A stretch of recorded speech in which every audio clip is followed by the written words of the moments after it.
Georgia won the toss. Terry Godwin called tails. Tails it was. They deferred. LSU's going to take the football to start. Scott, keep in mind now, these aren't those kitty cat Tigers we're used to. These are the Tigers that can't spell go. Let's get it on. And LSU will receive it out of the south end zone, and that is Clyde Edwards-Helaire. Stands on the goal line to receive the kick of Rodrigo Blankenship, and we are underway in Baton Rouge. Long sailing kick going to hit the fence actually around the playing surface here as he hit it on the fly about 6 yards behind the inline of the end zone for another touchback. Rodrigo Blankenship, that's how this one gets underway. It'll be LSU 1st and 10 from its own 25-yard line. Southwest Airlines has low fares from Atlanta to over 90 destinations you love. It's got a ton of wind right now down on the field, and it was going with Rodrigo on that kick. So LSU right now going into a pretty stiff breeze. Tigers in white, Dogs in red. Joe Burrow, the quarterback, transfer from Ohio State. He'll hand it to Brissett, the running back, and he'll angle to the left to the near side for about 2 yards. Nick Brissett, a 6-foot junior, 221-pounder from Baton Rouge, 5th leading rusher in the SEC so far this season. Tackled by Tyler Clark on the first play from scrimmage. Got a yard and a half. Ball sits between the 26 and the 27. It's 2nd down and 8 for LSU. This LSU offense wants to be balanced, but critical today for the Dogs to win on 1st down and keep LSU in 2nd long, 3rd long, or 2nd medium, 3rd medium type situations. Dogs bring 4. LSU will throw. It's caught on the near side by Jamar Chase, a freshman receiver in front of the LSU sideline. Made the grab around the 30 or so. Hit and grabbed and pulled out of bounds by Richard LeCount. And let's see where they spot the football. They'll spot it back at the 29-yard line, so gain of 2 more. It's going to be 3rd down and 6 for LSU on this first offensive possession of the ball game. Just a quick out there by Chase. We had dropped our safety LeCount, so we were single safety man-to-man there. Great job in recognition by LeCount to come up quickly and make the tackle. LSU working on the near hash, moving to our left. 2-3 receivers wide to the right. Burrow in the pocket, moves in the pocket. We'll sack him back at the 24-yard line. DeAndre Walker. Was it Walker? Yeah, it was. It was DeAndre Walker, the linebacker from Fairburn. 5th sack of the year by DeAndre Walker. Burrow dropped for a loss back on the 24, a loss of 5. It'll be punt time for LSU here in Baton Rouge. We talked about pregame creating eye confusion for Joe Burrow, so giving him some looks that he's typically not seeing. Dogs did it there. We brought Richard LeCount and Mark Webb, both secondary guys, on a little cross blitz. Nowhere to go for Burrows there and created absolute confusion. LSU's left-footed punter sends a booming long kick back to Mecole Hardman. He makes a fair catch at the 28-yard line. And that's where the Dogs will have the football, but hang on just a second. Well, I can't believe there's not a flag thrown on that. I'm not sure who was getting pushed out of bounds. It was DeAndre Walker was getting pushed out of bounds. He put his hands up. You could tell the talk about discipline and not having foolish penalties in play there. Walker threw his hands up in the air and just got pushed down 3 or 4 steps beyond the field of play. It was covered by a bunch of LSU players. I don't think anybody saw it, but that should have been a penalty. 15 yards against LSU. Kind of looked like you on the elevator earlier. That was a 48-yard punt. A little bit. 48-yard kick by LSU. Dogs ball, 1st and 10. First touch of the ball game for the Dogs on our own 28-yard line from the quarterback under center. Holyfield is the tailback. Lone setback. Takes the handoff from and will be stopped at or near the line of scrimmage, maybe just beyond it, as he tried to angle at left tackle behind Andrew Thomas, hit by Ed Alexander, a junior noseman from Hammond, Louisiana. And the gain will be nothing, and it'll be 2nd down and 10 from the 28. This LSU defense stout against the run, only giving up 3.4 yards per carry. They like to go single safety. They'll mix a little 2 safety in, but they want to be aggressive. Go man-to-man, get a safety in the box. Swift is in the ballgame now in the backfield. LSU with a blitz. We hold them out. Fromm will throw, and caught at the 45. Isaac Nauta, the tight end, reaching up high and making a nice grab at the 47. Tackled there by Kerry Vincent, the cornerback for LSU. That's a Scana Energy 1st down out to the 47-yard line, a gain of 19. Dogs go quickly, no huddle. We throw it, put it in the air. It goes to Nauta. It's dropped, stripped before he could secure the football. It's called an incomplete pass at the LSU 47. Ripped out of there by Vincent and Battle, the cornerback and the safety for the Tigers. And quickly, it's 2nd down and 10 for the Dogs. Our ball on our 47. After the great in route, great catch to get the first down by Nauta. That time, just a side adjust by the Dogs. Fromm picked it up, delivered it where it needed to be, and instead of 2nd and 5, now 2nd and 10 because of the drop. We go double tight end set with Swift in the backfield. Play action. Fromm sidesteps a blitzer, throws it out to his left, and it's dropped in the flat by Swift at the 42-yard line. Had a man pressuring on him. He also had, Fromm had some pretty good pressure from Devin White, the very talented All-American roverback for LSU. Fromm sidestepped him, and then it was Anthony that was over there in coverage with Swift, who was unable to hang on to the football. It's 3rd down and 10 for the Dogs at our 47-yard line. Moving to the right, bright sunshine, first quarter, no score. Almost 3 minutes in, our first possession of the ball game. LSU went 3 and out on theirs. Fromm goes deep, far sideline. He's got a man breaking open. Hardman can't reach it. Couldn't quite get to it. Just out of the reach of his fingertips. He had the arms extended, sprinting down the sideline, had his man beat, but Fromm missed him with the throw. Well, if LSU is going to go man-to-man, which they did on the 2nd down play, that time they went single safety man. They went complete cover 0 on the 2nd down play and then brought pressure. But if they're going to go any kind of man-to-man, they've got to be willing to deal with the speed of the Georgia Bulldogs. And Mecole there had 3 or 4 steps on the defender. If that ball's got any kind of air under it, it is 6-0 Dogs. Dogs will send on the punt unit. Here's Jake Camarda, the freshman from Norcross. High hanging wobbly punt angled towards the far sideline and will bounce out of bounds a few yards on the other side of the boundary. And let's see where they spot it. They'll spot it at the 20. So it'll be LSU ball at their own 20. 37-yard punt by Camarda, out of bounds, no return. 11.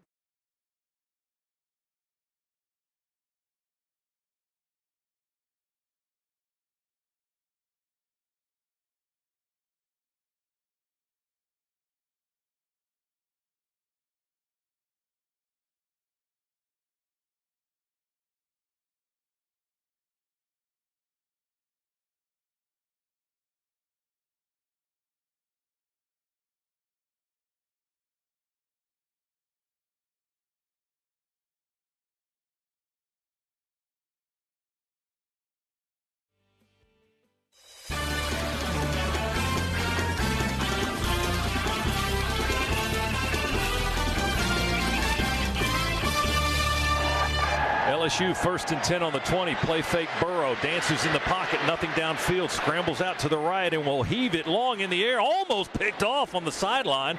A sliding effort by Tyson Campbell. Ball was just a shade out of bounds. If Campbell had caught it, I don't think he would have been in the field of play, but a dangerous throw by Burrow. Z just trying to get rid of the football. He almost kept it in play. Yeah, there's absolutely no need to do that if you're Joe Burrow. Just throw that one out of bounds. You're outside the tackle box. Nothing to do. It was Michael Barnett that was in pursuit, but that was really a coverage play there. Dogs had everybody on lockdown and almost got a gift. Joe Burrow, 6'4", 216, will throw it near side. They've got a screen set up for one of their big receivers on this near sideline. He is dropped at the 25-yard line by Monty Rice, our second leading tackle on the team. And the stop is made at the 25. The gain is 5 yards. Let's check in with Chuck Dowdle, Cook's Pest Control sideline report. Chuck. Scott, we've been talking about the size of this crowd. One of our associate ADs, Josh Brooks, his family's been in the funeral business down here for over 40 years. They got a call from the police this weekend telling them no funerals today. They didn't have officers to escort the processions. Oh, my goodness. It's a big one. Burrow will throw to the right. Catch is made at the 29 by Terrace Marshall. Freshman 6'4" receiver covered by Tyson Campbell, and will make the tackle at the 31-yard line. He got just enough for the first down, and the gain is 6. LSU moves the sticks, 1st and 10 at their own 31. They go quick. This time they'll run it, and Brossett's got some running room between the tackles, straight up the field, up the hash mark, across the 40 to the 43-yard line. Tackle made in the secondary by the Dogs safety, J.R. Reed, up to the 43. The gain is 12. That's where the Dogs have got to win on first down. That was just an inside trap play. Play action fake, and they will throw a long diving catch made by LSU's Marshall. Beautiful catch made deep in Georgia territory. He stretched out, left his feet, brought the ball in at the 19-yard line of the Bulldogs. Tyson Campbell was covering, but a beautifully placed ball by Burrow and a terrific catch by the Tigers. LSU purposely going away, or going to the freshman there. They go fast. They run it with Brossett. No huddle and a quick snap down to the 15-yard line. Well, that was the same play as on the previous first down where Brossett, just an inside trap play, finding some running room in the teeth of that Georgia defense. Ledbetter and Rice on the stop for the Dogs defenders, but LSU threatening here early in the first quarter. They have it 2nd down and 5 from the Dogs' 15-yard line. Burrow with time, throws it left corner. Oh, broken up right at the pylon by the All-American DeAndre Baker, as he went man-to-man with Stephon Sullivan, a big 6'7" receiver, outlet left corner, front corner of the end zone. Baker got the better position, was able to get the arm in and break away the football for the incompletion. Yeah, and if the Tigers are going to challenge anybody when we're going man-to-man, if I'm the quarterback, I'm going away from number 18 and Baker. He's as good as it gets in man coverage. Baker will be matched up with Justin Jefferson this time on this near side. Shotgun formation for LSU. 3rd down and 5 for the Tigers from the 15. They may have moved early. I don't see a flag. We pressure Burrow, clobber him as he releases the football.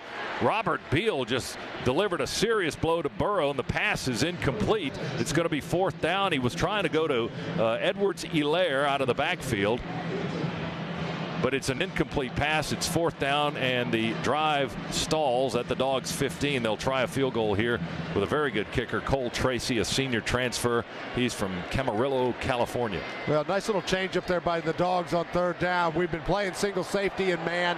Switched up there, went cover 2, but played man underneath.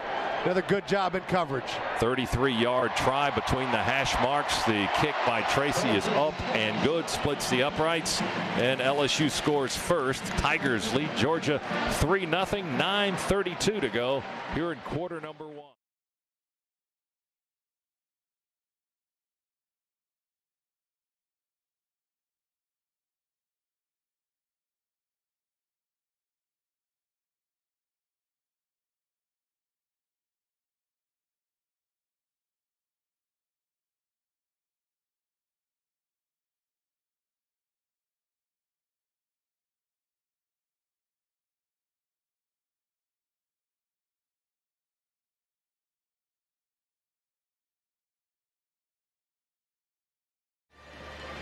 LSU with a 3-0 lead. Today's first half broadcast presented by Ambetter. Better is taking care of my health. Cole Tracy with a 33-yard field goal. He is now 13 of 15 on the year in field goal tries. It was a 9-play, 65-yard drive on the scoring play. And again, 33 yards on the field goal. This is Avery Atkins to kick it away. And Mecole Hardman stands about 2 yards deep in the end zone. It'll land over his head near the back line for the touchback, and the Dogs will take the football 1st and 10 at our own 25. 3-0, 9:32 to go, first quarter here at Tiger Stadium. Better buckle up because Sirius XM, 0 to everything, 150 channels. Get commercial-free music, entertainment, comedy, news, and of course coverage of every major sport, including Georgia Bulldogs football. So tune in and let's ride. 4 passes, 1 run by the Dogs on that first possession. Not surprising either. LSU really loading up the box. We've seen man-to-man with a single safety deep. We've also seen cover 0 with everybody manned up. Hardman in motion to the left. Handoff goes to Holyfield. Bounces out near side. 30, 35, 40. LSU sideline 45, 50. But check a flag back at the 28-yard line. Holyfield rips off a long run in front of the LSU bench. But let's check a flag back near the line of scrimmage. Here's James Carter, our referee. Holding. Offense number 79. 10-yard penalty. First down. Redshirt freshman Isaiah Wilson flagged for holding. 6'7", 340 out of Brooklyn, New York. That wiped out a very long run by Elijah Holyfield, who had such a gaping hole on the right. Now we know why, because Wilson was apparently holding. Yeah, we want to secure the edge and be able to get our backs on the perimeter today. We know it's going to be tough running inside the tackles. Obviously, you can't hold to get it accomplished, but you can just get away with it. If you get away with it, that's absolutely right. But you can see the kind of damage we can do if we get to the second level. There's nobody there. That's 1st and 20 back on the 15. Here's Holyfield. No, Swift cutting through on the right side across the 20 to the 25. Swift was slicing through tacklers. Finally stopped by the linebacker Jacob Phillips, 6'4", sophomore from Nashville. Didn't play against Florida last week in LSU's loss down in Gainesville, but he's back here making the stop there on Swift at the 27-yard line, and the gain was 12 yards for DeAndre Swift. Well, huge hole opened up there by Cade Mays, just driving an LSU Tiger back, and Swift able to get up about 3 or 4 yards downfield without anybody even close to him.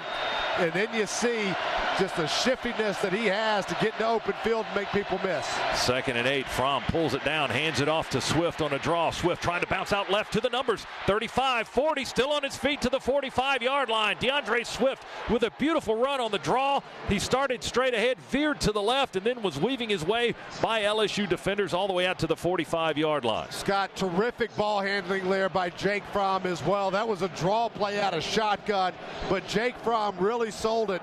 And this defensive line from LSU, they want to pin their ears back and come. 13 sacks already on the season, so any kind of pass look, they are coming upfield. We took advantage of that aggressiveness. 18 yards and a Scana Energy first down. Here's Holyfield running straight up the gut and just pulling his way into LSU Tiger territory and dragging a player or two with him. Wow, John Battle was one of those guys trying to get Holyfield to the ground, but it was Vincent that finally managed to do so, all the way down to the LSU 37, maybe the 38-yard line. Back-to-back Scana Energy first downs for the Dogs runners. You want some of this? Come get it, said Holyfield. Didn't even think about making a move. He put his head down about 7 yards before making contact with the defender and just trucked him. Another 2 great blocks on that play by Cade Mays. Got 2 LSU Tigers. 17 yards. Here's Holyfield again trying to bounce out left. He spins away. Guy hangs on to him. This time that was Divinity. Grabbed his jersey. Didn't get fully away on the spin, but Elijah will gain a positive yard or 2. Looks like to the 36. That'll be a 2-yard pickup. 2nd down and 8 for Georgia. Dogs working on the LSU 36-yard line. It's 3-0. LSU with a lead. First quarter, 6:48 in the opening period, and the clock is moving. Here's Fromm in the shotgun. Swift has checked into the backfield. He'll stand next to Fromm to his left. 3 receivers on the wide side to the right. We'll give it to DeAndre. He's got blocking straight ahead. He runs right up the far seam inside the 30 down to the 28-yard line.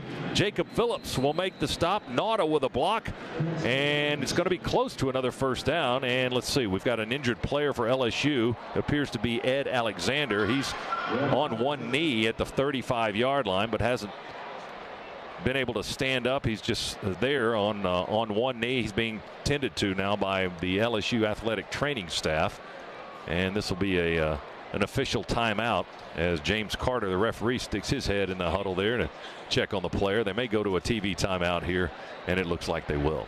6:26 to go in the first quarter. Dogs on the move and a timeout here at Tiger Stadium. It's 3-0 LSU. Back in a moment. Georgia Bulldogs.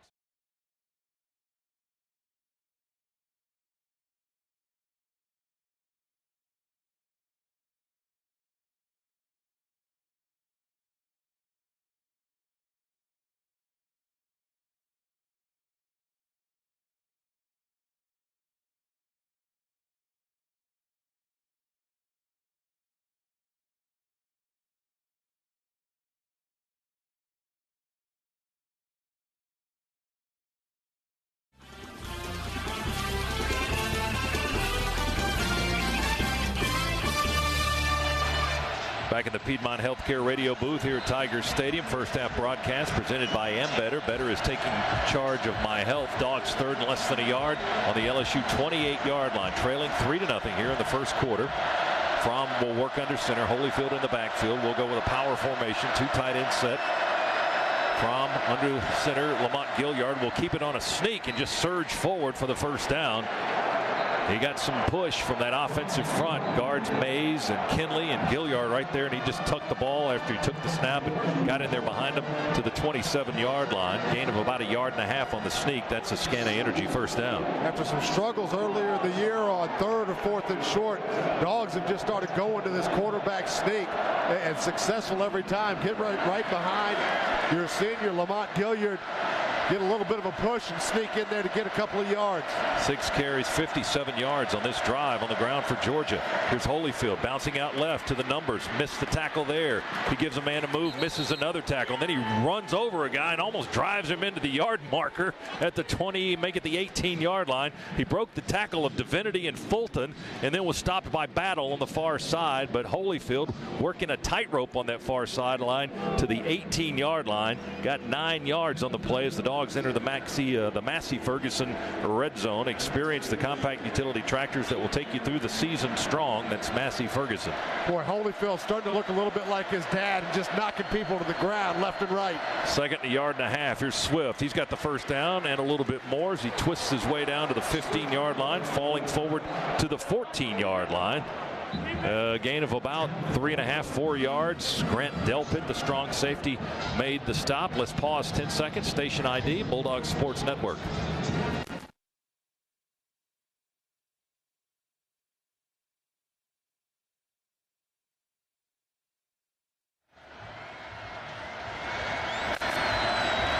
Ball on the LSU 14-yard line for Georgia. 1st and 10 there. LSU with a 3-0 lead.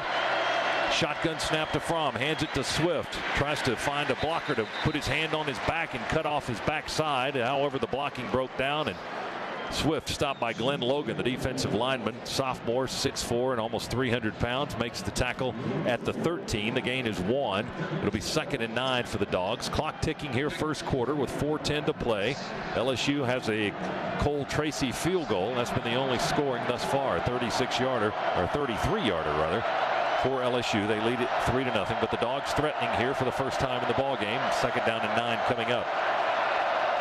10th play of the possession for Georgia. Swift in the backfield. Fromm's in the shotgun. 2 receivers right, 1 left. Play fake. Fromm with time. Looks left. Looks right. He throws it to the right, and it will be incomplete. Threw it over the back right corner of the end zone. Had Mecole Hardman in the vicinity. Holloman was somewhere in the right corner of the end zone, but they had a lot of coverage, and Fromm got rid of the football deep and far to the right. Jake Fromm was trying to get to Terry Godwin, who was running a deep in route. Terry came open way late, and Fromm had his eyes on him, and then got off of him. But as soon as he got his eyes off of him, Terry Godwin broke wide open in the back of the end zone. Just too bad that Jake didn't hold on that first read a little bit longer. Georgia's on the LSU 14. 3rd down and 9 coming up on the far hash, moving right. Takes the snap. Fromm in the pocket, throws, and off the hands of Hardman as he crossed the goal line. Had a man in tight coverage. Kerry Vincent Jr. helping to break up the pass off the hands of Hardman. Couldn't bring it in. It's incomplete. It'll be 4th down for the Dogs. Well, give LSU credit there. They had a couple of high safeties there that carried with our inside receiver, Mecole Hardman. Mecole had a bit of a step on him, but coverage pretty good there across the board. Tigers do a good job holding. So we'll try to tie the ball game with Rodrigo Blankenship. His first attempt of the day. Jake Camarda will hold on the far hash, kicking right into the south stands. This will be a 31-yard try with Camarda kneeling down on the 21. More of the snap. There it is, the placement. Oh, they run a fake to Blankenship. He catches the ball on the fly at the 20 to the 15. And he loses the football. He fumbled the football. We ran a fake on 4th and 9 to Blankenship, and it kind of blew up in our face. It's LSU's ball at the 16 or 17-yard line. Well, we had to see something on film, but that didn't materialize anywhere close to what we thought. LSU remained deep, disciplined, was in possession, our position the whole way, not going for the block. So it was a safe kind of a defense. They saw it right from the get-go, and nowhere for Rodrigo to run. Shout out to Dog Nation. The athletic department only got 6,000 tickets for this game. You've got a great view of it from where you and Eric and Hondo and Tony are all sitting, because there must be 3 times that number of Georgia fans in the stands here, mostly behind the Bulldog bench, which is helping a lot. And a lot in the south stands in the lower bowl, certainly in that southeast corner. which is where LSU has the football right now after Georgia attempted a fake field goal, a short try on 4th and 9. Did not work, but LSU with some work to do to get out of a bit of a hole on 1st and 10 on their own 16-yard line. 3-0, Tigers lead, 3:28 to go in the first quarter. Joe Burrow, the quarterback, under center, will hand it off, and we hit Edwards-Helaire behind the line of scrimmage. He hesitates. He didn't go down on the first hit, but he went down on the second. Tyler Clark hit him first, and then Tay Crowder was able to come in and stop the play at the 14.5-yard line. It's going to be a lost yardage play for LSU. 2nd down and almost a full 12 yards to go. Ball back inside their own 15 now. Fantastic penetration there by the Dogs. We had 2 defensive linemen get in on Edwards-Helaire there immediately as he got the football, and then followed it up with some additional support. Burrow and LSU will go into the shotgun now. Drops back to pass, throws it over the middle. It's caught at the 21-yard line. 2 guys hit Foster Moreau, the tight end. He breaks those tackles and gets the first down on the second effort. Jawan Taylor couldn't get him down to the ground at the 26-yard line. That's where LSU picks up 12 and a first down. Well, just a quick spot route there by the LSU tight end. Tigers go fast. They'll hand it off. They'll run it with Clyde Edwards-Helaire, and he'll angle to this near side at left tackle to the 31-yard line. Pick up a 5. Rochester and Ledbetter on the stop for the Dogs defense. 2nd and 5 for LSU. Getting late in the quarter, less than 2:20 to go as we look down upon the field here at Tiger Stadium from the Piedmont Healthcare radio booth. And LSU with a 3-0 lead. Our first half broadcast presented by Better. Better is taking charge of my health. Well, this is a drastically different looking offense under Steve Ensminger than what you've seen from LSU in the past. Much more up tempo. Kirkland in motion takes the handoff on the speed sweep to the right. It never really got speedy at all. He had a couple of blockers out there, but we read it well. Tay Crowder, J.R. Reed stop John Tay Kirkland, the sophomore receiver, who already has a catch today. Now he's got a carry too, but he's hit at the 32.5, almost the 33-yard line. That's where his forward progress will be awarded at the 33 of LSU. It'll be 3rd down and 4 for the LSU Tigers. Last 3rd down play, Dogs brought safety pressure, but that was in a 3rd and long.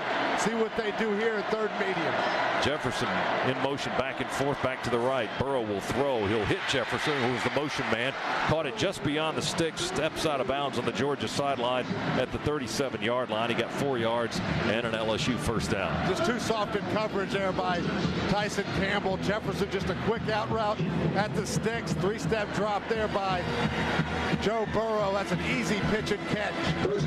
Campbell pushed him out of bounds, but as Z said, the coverage was had a little cushion in, a little extra cushion, and LSU able to pick up the first down. 1st and 10 for the Tigers on their own 37. Burrow going to run some option to the near side. He fakes the pitch man and keeps it himself across the 40 to the 41. Monty Rice on the tackle. The Bulldogs linebacker from Madison, Alabama, makes the hit on the LSU quarterback at the Tigers 41-yard line. A gain of 4. 2nd and 6 for the Tigers. They go no huddle and hurry up. 2 receivers to the right. They work out of the shotgun. Burrow play fake.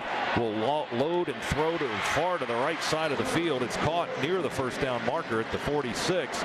Tyson Campbell makes the tackle up high around the shoulder pads and the headgear of Jamar Chase, who brought it in, the freshman from Metairie, Louisiana. Close to the first down, but not quite. So it's going to be 3rd down for the Tigers, less than a yard to go as they near midfield. Game was about 6. They'll run it here with Edwards-Helaire. Breaks through the tackle, 50, 45, 40. We're chasing him. He's going to make it to the end zone, I think. No, we trip him up at the 10. One last effort by J.R. Reed. Got his ankles and tripped him up. That was a touchdown-saving tackle by J.R. Reed as Edwards-Helaire just burst through the line of scrimmage into the secondary, and we had to chase him down. That is the end of the first quarter. Spotted down at the 8-yard line. 45-yard run by Clyde Edwards-Helaire. That's how the first quarter ends for LSU. It'll be goal to goal for the Tigers when we come back. Second quarter. Power.com/sports to learn more. Great balance from LSU as well. 71 yards through the air, 70 on the ground. The Dogs, heavy run base right now. 69 yards on the ground, only 19 through the air. tight bunch formation to the right edge of the line of scrimmage for LSU. Burrow under center. One man in the backfield. That's Brosette. He'll take the handoff. And we will fill the hole with Natrez Patrick. Actually, he'll drop Brosette for a loss as the LSU running back saw number 6 coming up the gap and tried to veer to the right. And Patrick dragging him down around the legs and tackling him back at the 9-yard line for a 2-yard loss. 2nd and goal from the 9 now for LSU. They go quickly. They'll run it towards this right corner, and that's Brosette this time lowering his shoulder pads and getting behind them and running it down inside the 5 to the 3, where Tyson Campbell had to grab him around the torso and try to drive him out of bounds. Brosette was running like a battering ram. He had his head fully down and his bent at the waist while he was running, and Campbell, that's what he had to try to tackle with that guy with a full head of steam, but he got him out of bounds at the 3. It's 3rd and goal from the 3 now on that 6-yard run. LSU with Burrow under center. Goal to goal inside the Georgia 5-yard line. Motion man to the left. They run it with Brosette at left tackle. His surge, did it get him in there? No sign yet. Down to the 1. Inside the 1 maybe. LSU wanted a touchdown. The players say he scored. No sign from the officiating crew. It's going to be 4th and goal from inside the 1-yard line. Boy, it was a great push by Brosette. Without question, he got close to getting into the end zone, but the Dogs really bent their back. LSU looks like they're going for it here. Ed Orgeron ran all the way down to the 2-yard line to get the attention of the referee to call a timeout. LSU will call a time with the ball inches away from the goal line. Tyler Clark, Julian Rochester, Monty Rice stopped that last penetration. They prevented Brosette from breaking the plane and getting in the end zone. It's time to talk about it now for LSU. They call a time, we will too. 2nd quarter, LSU 3, Georgia nothing on the Bulldogs Sports Network. Hey Georgia, it's game day. What are you doing on the couch? With Southwest Airlines low fares to the places you love, you can get up, get pumped, and make every game feel like a home game. Low fares, no hidden fees. That's transparency. Book now at southwest.com. Life can be unpredictable. That's why having health insurance is so important to me. When I'm covered, I can worry less and focus on staying healthy, like seeing my doctor for a yearly checkup. And Better from Peach State Health Plan is affordable health care coverage. With the My Health Pays Rewards program, so I can take charge of my health and save money too. I choose the plan that's right for me. Visit betterisga.com today. This is a solicitation for insurance. Hey Georgia, our fares are so low, you'll cheer like it's time to ring the bell. And since they come with no hidden fees, you'll probably want to do a touchdown dance. Low fares, no hidden fees. That's transparency. Book now at southwest.com. Don't go anywhere. The Dogs are coming right back. You're listening to the Georgia Bulldogs Sports Network. The BMW X3 was built for those who desire more. More passion, more exploring, more leaving your comfort zone and never returning. With iDrive 6.0, available safety features like active blind spot detection and xDrive intelligent all-wheel drive. Because for some, more isn't a maybe, it's a must. The BMW X3, capable of more. BMW, the ultimate driving machine. Proud sponsor of Georgia Athletics. Visit BMWATL.com for great offers. Go Dogs! Did you know termites can fit into gaps as thin as your fingernail? So why in tarnation would you trust bait stations that are spaced 20 feet apart? Neil Hondo Williamson here from my friends at Breda Pest Management. At Breda, every inch of your home is protected, and the annual renewal fee is locked in at under $200. Get better termite protection and more value, all for a better price with Breda Pest Management. BREDA Pest.com.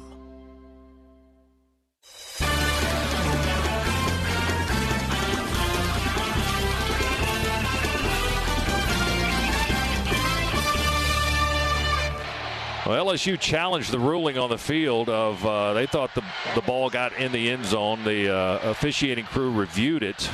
That review was brought to you by Barbasol, and they determined that the play stands. So it's 4th and goal inside the 1 for LSU. They're going to go for it. They break out of the huddle quickly. Joe Burrow's in at right guard. Did he get in the touchdown? Burrow at right guard got in the end zone for the score for LSU. Well, big push there by the LSU offensive line. Joe Burrow comes out, pumps his fist. And this LSU crowd most definitely in this football game. So the fake field goal, we take points off the board for ourselves, comes back to bite us here a little bit early in this football game. 84-yard drive. That's what LSU did after they took over possession after our fake field goal attempt. 12 plays, 84 yards, 4:54 off the clock. Burrow with a 1-yard score. It's 9-0. Cole Tracy waiting to try the extra point for LSU. One of the rare places still left in college football where you have the double goalpost support here at Tiger Stadium. So here's Tracy to try to make it 10-0. And we jump off sides. DeAndre Baker. Tracy will kick the ball anyway, but they've blown the play dead as flags are on the field. We were way off sides on this left end.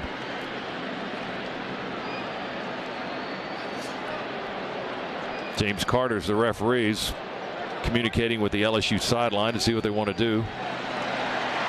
They're going to take the point. Now the LSU'd run off the field, but now the officials are waving them back on the field. Offside. Defense number 18 will replay the try. They'll make them kick it again. I guess they blew it dead before they executed the play. Yeah, we had unimpeded progress there to the kicker, so they blew the play dead as they should. So no harm, no foul. They will make them kick it again. 9-0 LSU. Cole Tracy with an extra point try. The senior transfer puts it up and good. So it's 10-0 LSU, the Dogs' largest deficit of the season. 6-0 Georgia trailing number 13 LSU 10-0 with 13:34 to go here in the second quarter. We'll be back to the Piedmont Healthcare radio booth.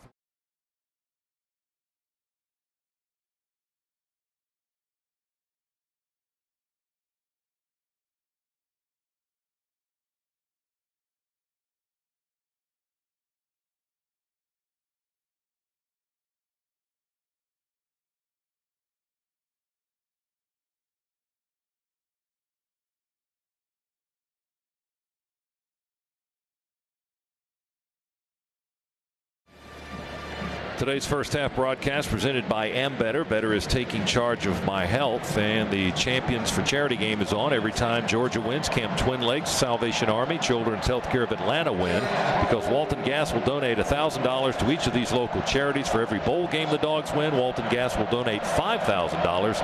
Everyone's a winner with Walton Gas. Here's Avery Atkins with the kick as LSU leads at 10-0. It sails long and deep over the back line of the end zone. Nicole Hardman just watches it sail over his head for the touchback, and the Dogs will get the ball back finally after a long scoring drive for LSU. They scored on 4th and goal from the 1 on a Joe Burrow 1-yard push. 12 plays, 84 yards, 4:54 off the clock. LSU handing Georgia its largest deficit of the season thus far at 10-0. Dogs have the ball 1st and 10 on our 25. And Better is taking charge of my health. For more information, visit betterisga.com. Dogs need to answer here just to get this crowd back out of the game a little bit. They are ready to erupt. Brian Harrion in the ball game for the first time. Play fake from. He's got time. Throwing near sideline to Holloman. A little hand fighting in front of the LSU bench. Ball sails high and long over the intended target. Out of bounds and incomplete. It'll be 2nd and 10 for the Dogs at the 25. LSU brought corner fire. Good job of disguising that until late. We went to the right spot with the football. Actually had that protected, and it was a good job by our back to peel off and pick up the quarterback. That football nowhere, though, close to Holloman and Fromm. Now 1 out of 7. Ridley and Hardman wide to the right, one receiver to the near side. Fromm looks to throw on the hash, throws in the pocket. Ball was funny looking coming out of his hand. A knuckleball floater. May have been tipped as it crossed the line of scrimmage perhaps. It was caught though by Brian Harrion at the 25, and they tackle him at the 26. So we got a yard out of that. A funky looking ball that was apparently tipped by LSU, floated over to Harrion, and I got a 1-yard gain. It's 3rd and 9, however, for Georgia on our 26-yard line as DeAndre Swift is checked in. Scott, it was actually Devin White that came on pressure that hit Jake Fromm's arm. Fromm to throw. He's got a clean pocket this time. He unloads, and it's incomplete. Trying to go to Riley Ridley, far sideline in double coverage towards the first down marker. Greedy Williams, one of the defenders for LSU, passes incomplete. It's fourth down. Dogs quickly go 3 and out. And that was not an offensive possession to remember for Georgia. 12:48 to go, second quarter. We trail LSU here on the road 10-0. Well, just not able to separate on the outside. Williams, a great job in coverage. LSU dropped 8 there, only rushed 3. So all kinds of time for Jake Fromm, but really nowhere to go with the football. Here's Camarda to punt. Jonathan Giles, the deep receiver for LSU, stands on his 28. Camarda gets his foot into one. Long, wobbly spiral, going to come down at the 30. Down on his knees. Giles asking for the fair catch. He makes it there. Juggled it a little bit on the way down, but able to cover up the football. 44-yard punt, no return. It'll be LSU ball after the timeout with 12:40 to go. Here in quarter number 2, it's the Tigers 10, the Dogs nothing. Back.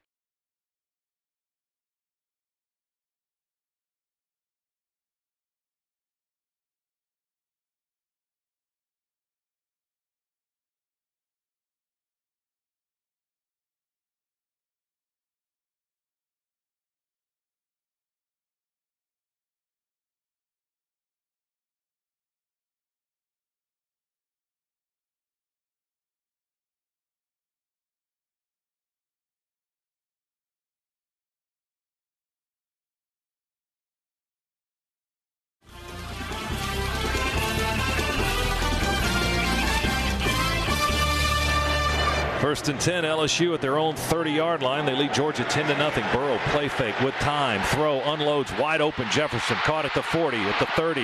We have a man miss a tackle. He breaks away from LeCount, but he holds him up just long enough for Crowder to get down there and stop him at the 20-yard line. Long 50-yard pass completion for LSU, and the Bayou Bengals in the red zone again. Long throw to Justin Jefferson. Gets the ball down to the Georgia 20 in one play. Busted coverage over the Dogs. We brought corner fire. Never had a safety get up over top. Toss it to Brosette, looking for room on this side. And he will run it down to about the 17-yard line, piled up there close to the sideline by Tyson Campbell and DeAndre Walker for the Dogs. Gain of 3, 2.5 maybe. Second down at 7, we'll call it, for LSU. They just scored a few moments ago to lead it 10-0. Now, just like that, they're threatening again after a long 50-yard completion. Ball's on the Dogs 17.5. Yeah, still a ton of time in this football game, but you don't want, against this LSU defense, to get down by 17 here. Dogs need to hunker down. Burrow in the shotgun. Brosette off to his right. Burrow snap, throw quickly to the left side. In and out of the hands, bobbled by Derek Dillon. Almost long enough, stayed in the air long enough for a diving effort by Georgia, but we weren't able to pick up the tip. It's an incomplete pass out in the left flat. We had a guy dive for it around the 20-yard line or so after Dillon bobbled it. That was J.R. Reed making a diving effort, but the ball had already touched the ground. It'll be third down for the Tigers.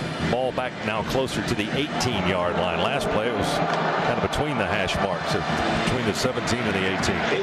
Well, it was a good play design by LSU. A bubble screen on the outside against man-to-man. They would have caught it. One broken tackle. They would have scored. Pressure from the corner, and DeAndre Walker will hit Burrow. He'll just unload the football at the 20. Had a guy there, Brosette. It won't be grounding, but DeAndre Walker with a blitz from the right edge chased Burrow all the way back to the 35-yard line. The transfer from Ohio State just had to unload the football. Fortunately, he had a receiver in the area, and it's an incomplete pass. LSU will try a long field goal here. Well, not so long. It's about 36 yards. Ball on the 26 to spot it, and it'll be Cole Tracy trying the field goal from the near hash, kicking to the right into the south stands, and will try to give LSU a 13-0 lead. He has one field goal already in the game. There's the snap and the hold. The kick is away, and the kick is good. 36-yard field goal by Cole Tracy puts LSU up 13-0. 11:22 to go in the first half. And we'll take a timeout. We'll come back to Tiger Stadium in Baton Rouge, see if the Dogs can get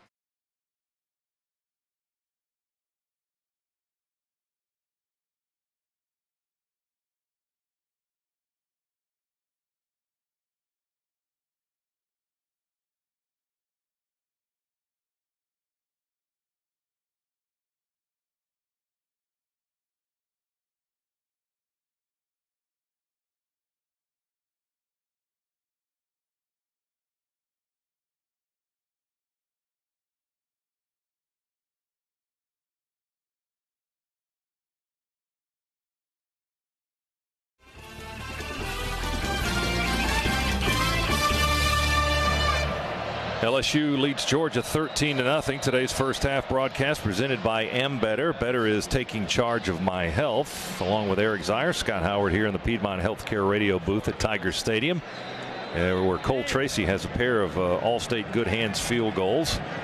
That last one of 36 yards. He's got a 33 and a 36-yarder. And the transfer from a Division II school, now 14 of 16 on the year. Here's Avery Atkins to kick off, however, for LSU, and he'll kick it deep into the far left corner of the end zone. It'll bounce over the back line for the touchback, and Georgia will start 1st and 10 at the 25. Georgia Power brings the energy for every game day and to your community too. Visit georgiapower.com/sports to learn more. Jake Fromm brings the offense out to the 25-yard line. It's Gilliard, Kinley, Mays, Thomas, Wilson, our offensive line. In the backfield with Fromm is DeAndre Swift. After 3 straight passes in that last series, it didn't go anywhere. Jake Fromm, 2 out of 9 so far on the afternoon. Look for us to run the football some here. Fromm came into the game completing almost 73% of his passes, but as Eric said, just 2 for 9 to start. We'll run it with Swift. Swift straight ahead, close to the 27. When they unpile it, might be the 28, and it is a 3-yard gain for the sophomore from Philadelphia. And this LSU defense has been a nightmare for opposing quarterbacks this year. Opposing QBs only completing 53% of their passes against this LSU defense. We're getting a glimpse as to why. Run it to Swift again. He bounces out to the right, trying to find some space there. Got close to the 30, maybe the 31. Fahoku and Alexander had the middle all clogged up, but Swift with the bounce out. Got 3 yards to the 31-yard line. It's 3rd down and 4 to go for the Dogs as the noise grows louder and louder here at Tiger Stadium. Yeah, Dogs just 1 out of 4 on 3rd down, and we need this one. Got to find a way to extend this drive some. Hopefully get some points back on the board because this stadium is set to erupt. Holyfield in the ball game. Now Fromm approaches the line of scrimmage out of the shotgun, maybe changing the play.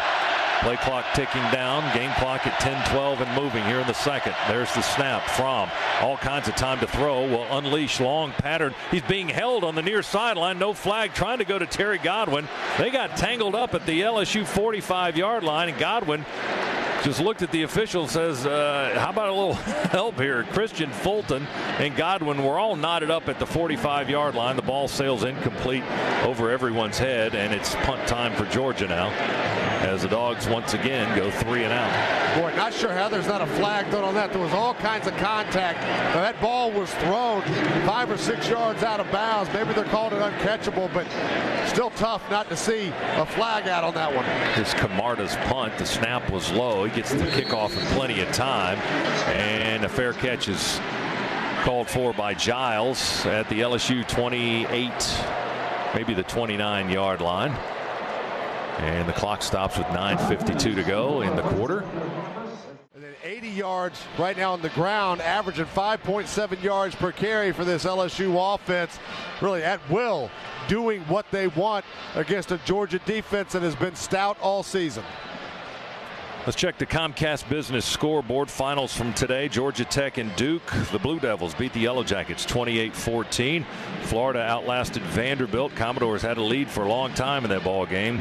They fall to the Gators 37-27 in Nashville. Tennessee with the upset over Auburn in Auburn, 30-24. Pitt is leading number 5 Notre Dame in the third quarter, 14-6. Oregon and Washington in the second quarter are tied at 10. Michigan State 7, Penn State 7 in the second quarter. A&M 3, South Carolina nothing in Columbia in the second quarter.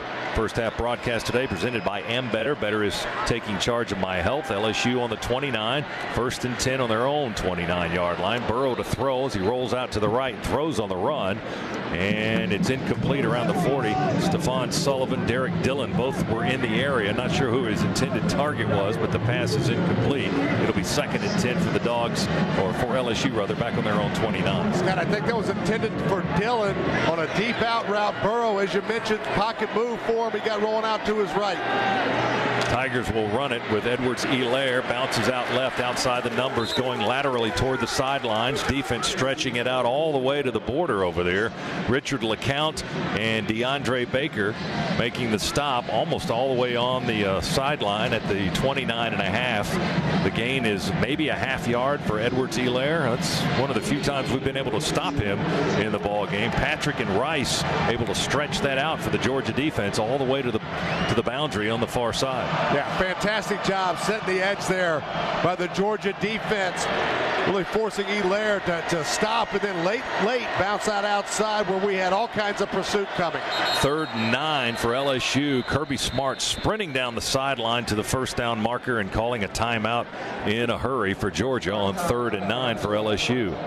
We'll hold it right here at Tiger Stadium. 9:04 to go in the second quarter. LSU with a 13-0 lead. 102 first half yards to only 95 for Georgia, so their defense is playing very well and their offense is doing enough to get some points on the board. Nissan knows game day is all about game-winning drive, so Rogue has available technologies that'll help make the day's best drive getting to the stadium. Nissan, proud supporter of college athletics. So here we go, 3rd and 9 for LSU. The ball on their own 29-yard line. Tigers working on the far hash, moving right here in the second quarter. Burrow back in the shotgun. Brissett offset to his right. One receiver to the left, 2 to the right. Brissett with a play fake. Now scrambled, forced out of the pocket, rolling wide open to the right. He's going to run it 35, 37, 38, hit out of bounds. The 38.5, not quite the 39. He needed to get to the 39 for the first down. He's about a half yard shy, according to that spot on this near sideline. Belted out of bounds by the linebacker, Natrez Patrick, who had a full head of steam and really got his money's worth on the lick of the LSU quarterback. Tigers going to keep the offense out there, it looks like, on 4th and less than a yard to go. Boy, this is surprising, this place in the field. Oh, it's 3rd down. Now the 4th down. Yeah, the scoreboard says 3rd. They were late changing the marker on the far side. Now it says 4th. I didn't think I was losing my mind, but the numbers didn't tell the truth. But we've got the Georgia coaching staff is on the field. Yeah, we have to call timeout. They thought it was a timeout. We go over the top, try to stop Burrow on a sneak. He didn't get anywhere near the 39-yard line. Play's blown dead after the play. I think we stopped it. Boy, that was awkward. Well, we had coaches still out on the field. They snapped the football. Good thing the defense was ready, because I don't think anybody else was. They've spotted it at the 39. It's between the hash and the numbers where the spot of the ball is. That could be a beneficial spot for LSU. And looking at the yard marker across the way, he may have gotten the first down by half the length of the football, perhaps. I don't know if they're going to measure or not. They are. They're going to bring out the sticks.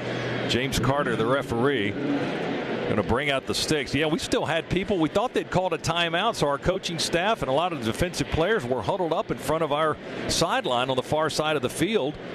But play hadn't been stopped. LSU got up to the line. We hustled back, and then we had a guy jump over the top. But they give LSU the first down. We hit Burrow behind the line initially, and somehow he got forward just enough for the first down by about half the length of the football. I'd like to see another look, a better look at that. We've had a chance just to look at one replay. LSU's going fast here.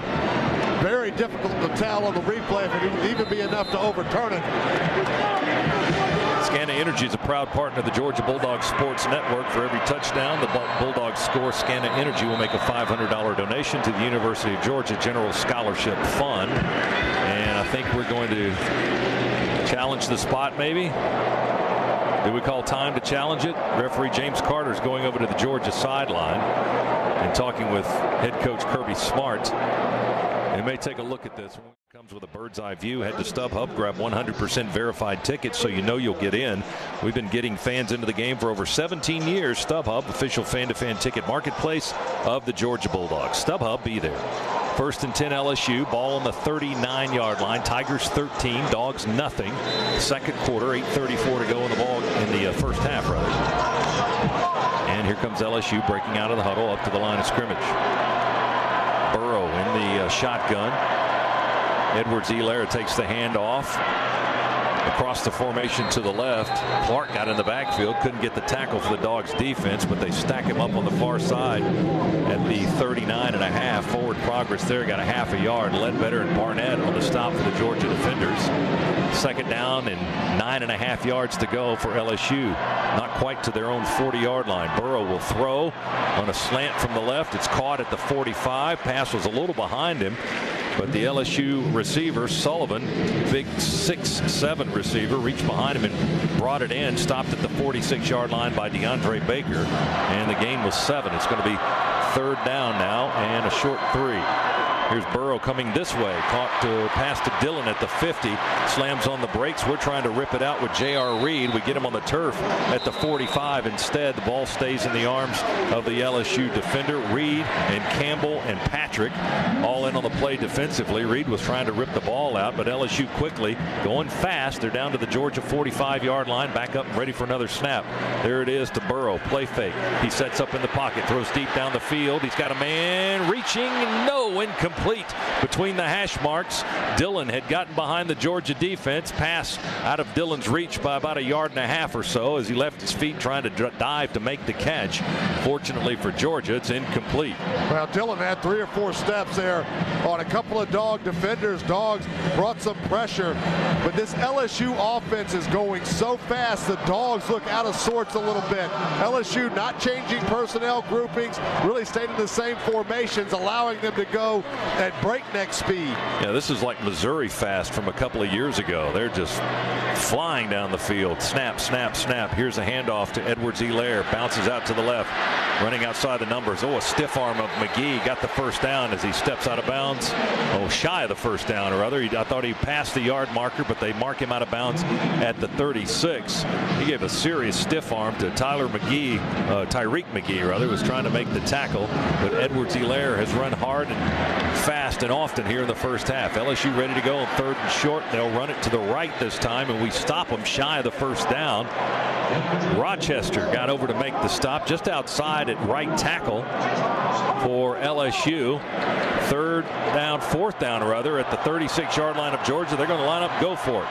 Not even thinking. Edwards-Helaire, easy first down. Spins away from a tackler. 25, 20. Spins down to the 19-yard line. They may bring it back to the 20. Tackled downfield. He got the first down easily. They don't even bat an eye on 4th down and short. They just line up and go for it. No, and again, at the breakneck speed, we're not even getting lined up. About a 14-yard play. 1st and 10 at the 20. They throw to the end zone, right corner, incomplete, going to Marshall. Man-to-man coverage on the far side, on the right side rather, with Campbell, and it's an incomplete pass. That's the only thing that's slowing down this LSU offense. Incomplete passes. Some of their offensive linemen are really gasping for breath. That right tackle is big time. They've got the ball 2nd and 10 from the Georgia 20 as they have moved into scoring position again with 6:21 to go in the quarter. And the Dogs finally able to get some fresh legs in there on that incomplete pass. We haven't even been able to substitute. 13-0 LSU leading and looking for more. 2nd and 10. Snap to Burrow. He looks, he surveys.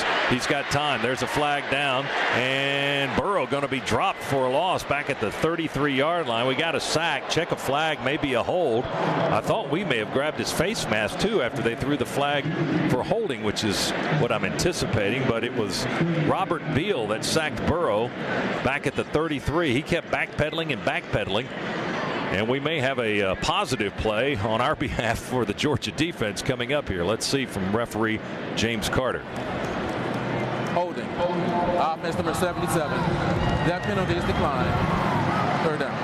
Yeah, we'll take that sack all day and the down to go with it. It's going to be 3rd and extra long for LSU. Ball back on the 32-yard line of Georgia. Let's go down to the sidelines. Cook's Pest Control with Chuck Dowdle. Chuck. Yeah, guys, we caught a break there because their left tackle actually moved. There was illegal procedure. Okay. The official either didn't see it or just didn't feel like reaching for his hanky. And as a result, we get the big loss.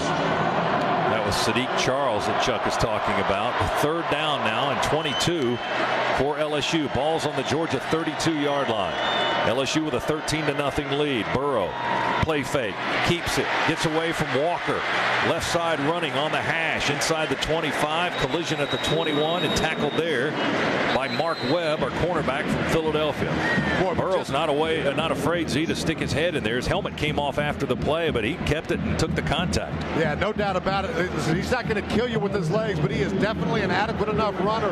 We've seen it on a couple of plays, even on this drive, where he has extended the drive because of his legs, and there gets his football team back into field goal range. Here's Cole Tracy again. This will be a 39-yard try. Tracy from the far hash kicking right-footed kicker. There's the snap and the hold. The kick is away, and the kick is good. So one of the most consistent kickers in all of collegiate football, had more than 80 made field goals, leading all collegiate kickers coming into today's game. That's his third of this one. An all-state good hands field goal by Cole Tracy extends the lead for LSU. It's 16-0 with 5:09 to play here in quarter number 2.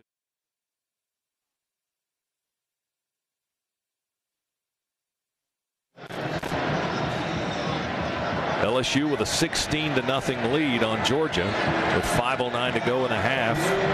Here in Baton Rouge, here's Avery Atkins with the kickoff. A long sailing kick well past the back line of the end zone for the touchback. Dogs will have the ball at the 25. Coming up at halftime, it's the Amco Transmissions halftime report with Neil Williamson. Brought to you by Amco Transmissions, center of Metro Atlanta. 16-0 LSU. 3 field goals by Tracy and a 1-yard sneak by Burrow on 4th and goal from the 1 for LSU. Georgia hasn't really sniffed it, although we did try a fake field goal that blew up in our face. Unofficial second quarter yardage, LSU 112, Georgia only 7. Yikes. And let's see if we can make up for that right here. 1st and 10 at the 25. Holyfield will run it in a power formation from under center with the handoff to Elijah. He hops over the line of scrimmage, runs his way up straight ahead to the 30 for a 5-yard pickup. That's a start. 2nd down and 5 for the Dogs. Clock moving under 5 minutes to go in the half now. LSU right now growing in confidence that their defensive backs can lock down our wide receivers. Cover 1, press man-to-man on the outside. Fields is in the ball game. Justin Fields, the freshman quarterback, into the game for the first time. Harrion in the backfield. Give it to Brian Harrion. Defense hits Harrion in the backfield. He breaks a tackle. They clobber him on the right sideline, on the left sideline, rather, at the 29-yard line. Devin White, the linebacker, and Vincent, the cornerback, finished off Harrion after he broke away in the backfield. Tried to bounce out to this near side to find some running space, but nothing there. Lost a yard back to the 29. Just a read option there by the Dogs. LSU, good job on the back, the field side defensive end, keeping discipline and staying outside. That forced Fields to hand the football off into just an onslaught of white jerseys. 3rd and 6. Fromm back in, wants to pass. Pressure in the pocket. Survives the first.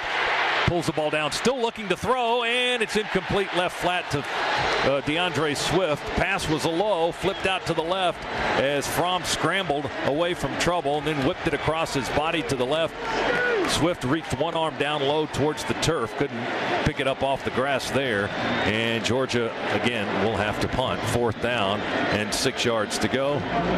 3:55 to play in the half. 16-0 LSU with the lead, and we're about to give the ball back to him. Well, great effort there by Jake Fromm to get out and maintain his composure with a bunch of white jerseys underneath him.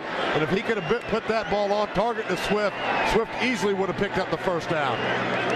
Here's the snap to Camarda. LSU comes after it. Freshman punter gets it away, but hits it off the left side of his foot. It goes sailing end over end over the LSU bench. Let's see where they spot it on the near side. And the side judge will mark it out of bounds at the LSU 42. They've got good field position. Only a 29-yard kick by Jake Camarda. Not much going right for the Dogs here in this first half, but fortunately we've, if you want to call it that, we've held LSU to 3 field goals here. It's 16-0, so certainly nothing out of the realm of possibility here for Georgia, but the Dogs can really ill afford to give up any more points in the half with 3:47 to go. Yeah, no question about that. Plenty of time on the clock here for LSU, especially at the pace they're running this offense.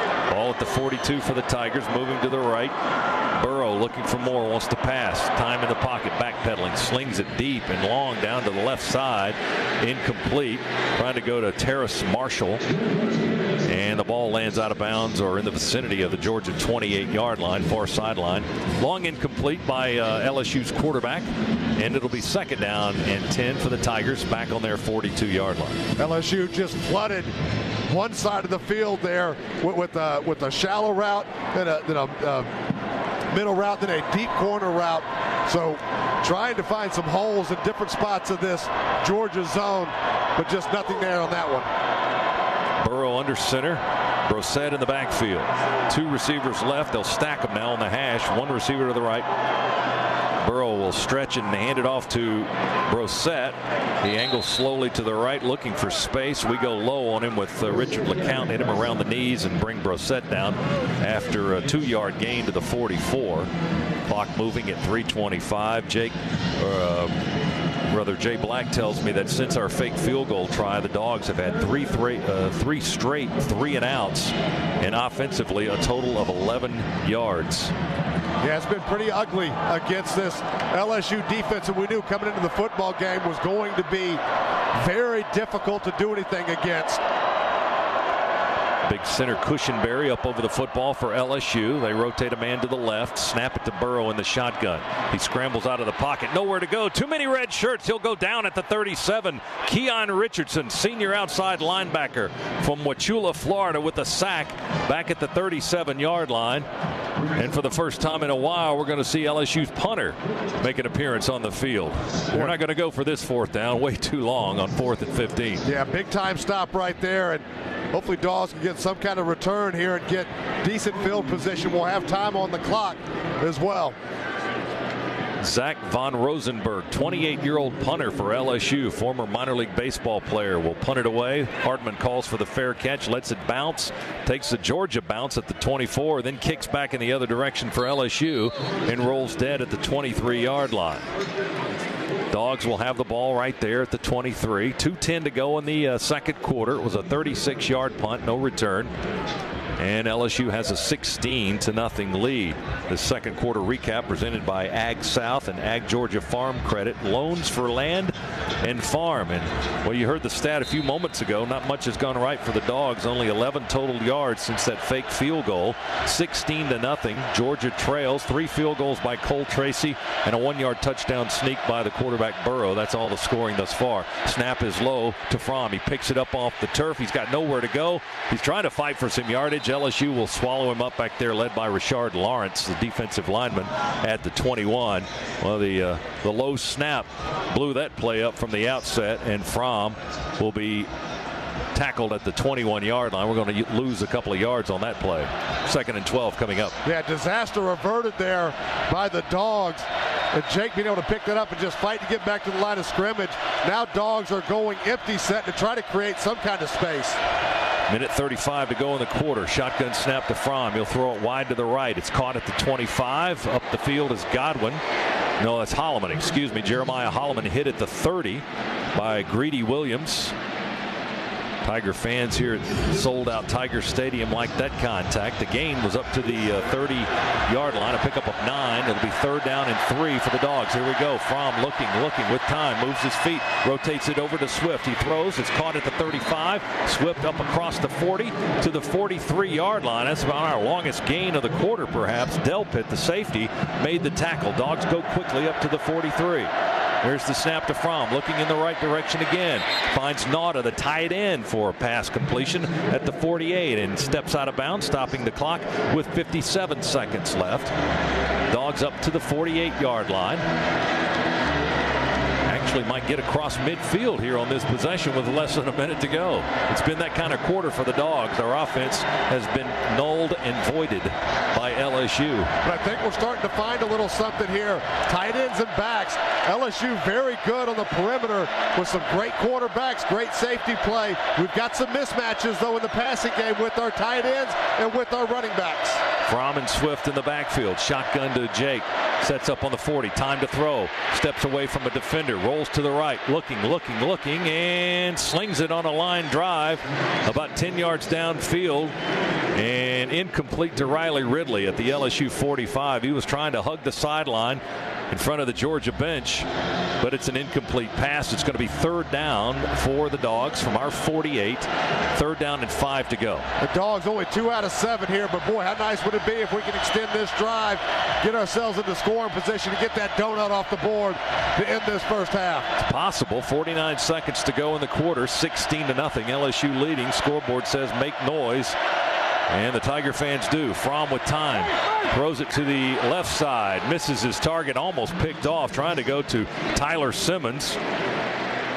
And it was Akil Crumpton over there as well. They were both kind of close together. One of them was the intended target. I'm thinking it was 87 and not 25. Kelvin Joseph was the guy that almost picked it off for LSU. It hit him in the hands, but he was having to dive away from the line of scrimmage for the football. And with 45 seconds left, that's the end of our possession. As here comes Camarda to punt it away from the 48. High wobbly punt to the right side. And LSU just looks at it. Giles didn't even step in that direction. Ball lands about 10 yards out of bounds around the 17. But they'll walk it up to the 20 and mark it out of bounds there. Tigers ball. 38 seconds left to go in the second quarter. And LSU will have the ball first and 10 at their own 20-yard line. A 32-yard punt by the freshman Camarda. On a drive that looked like it had a little bit of promise there from the Dogs. At least we got a couple of first downs in that series. Obviously stalled out, and right now 38 seconds on the clock. LSU content to take this one into the locker room, and I don't blame them with the first half that they've just had. Yeah, Burrow under center and will take the snap and take a knee, and they'll let the clock tick down. Final 33 seconds will run off the clock. LSU heads into the north end zone for their locker room. Dogs head to the southeast corner of the stadium and into their locker room. And a lot to talk about for Georgia. Second-ranked Bulldogs shut out in the first half. It's LSU with a 16-0 lead on the strength of 3 Cole Tracy field goals and a 1-yard touchdown sneak by Joe Burrow, the quarterback, on 4th and goal from the 1. We'll catch up with Coach Kirby Smart here in a second.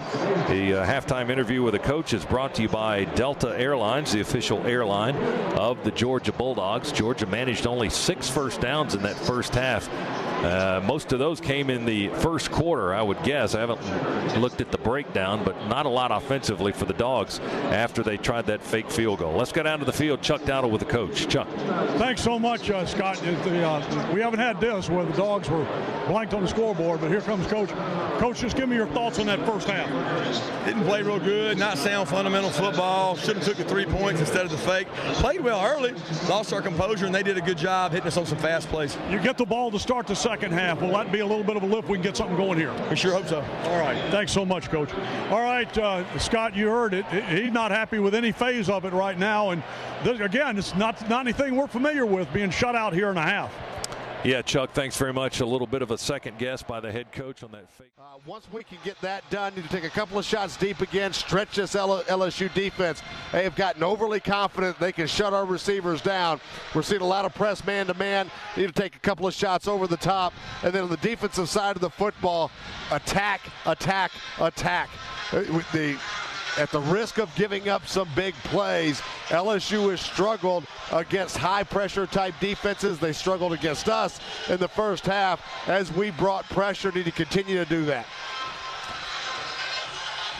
Avery Atkins will kick it off to get the second half underway for LSU, kicking from left to right. Mecole Hardman wandering around in the end zone right now, waiting on the kick. Nothing really has been even close to being returnable thus far. We watch it from the Piedmont Healthcare booth here at Tiger Stadium. That one going to bounce on the 7 and bounce into the end zone inside the pylon. It was close to the sideline, close to going out of bounds. If it takes a different bounce, it would go out of bounds. That would have been a break for the Dogs, but this one got in the end zone inside the pylon for another touchback. And Georgia will have it first and 10 at the 25.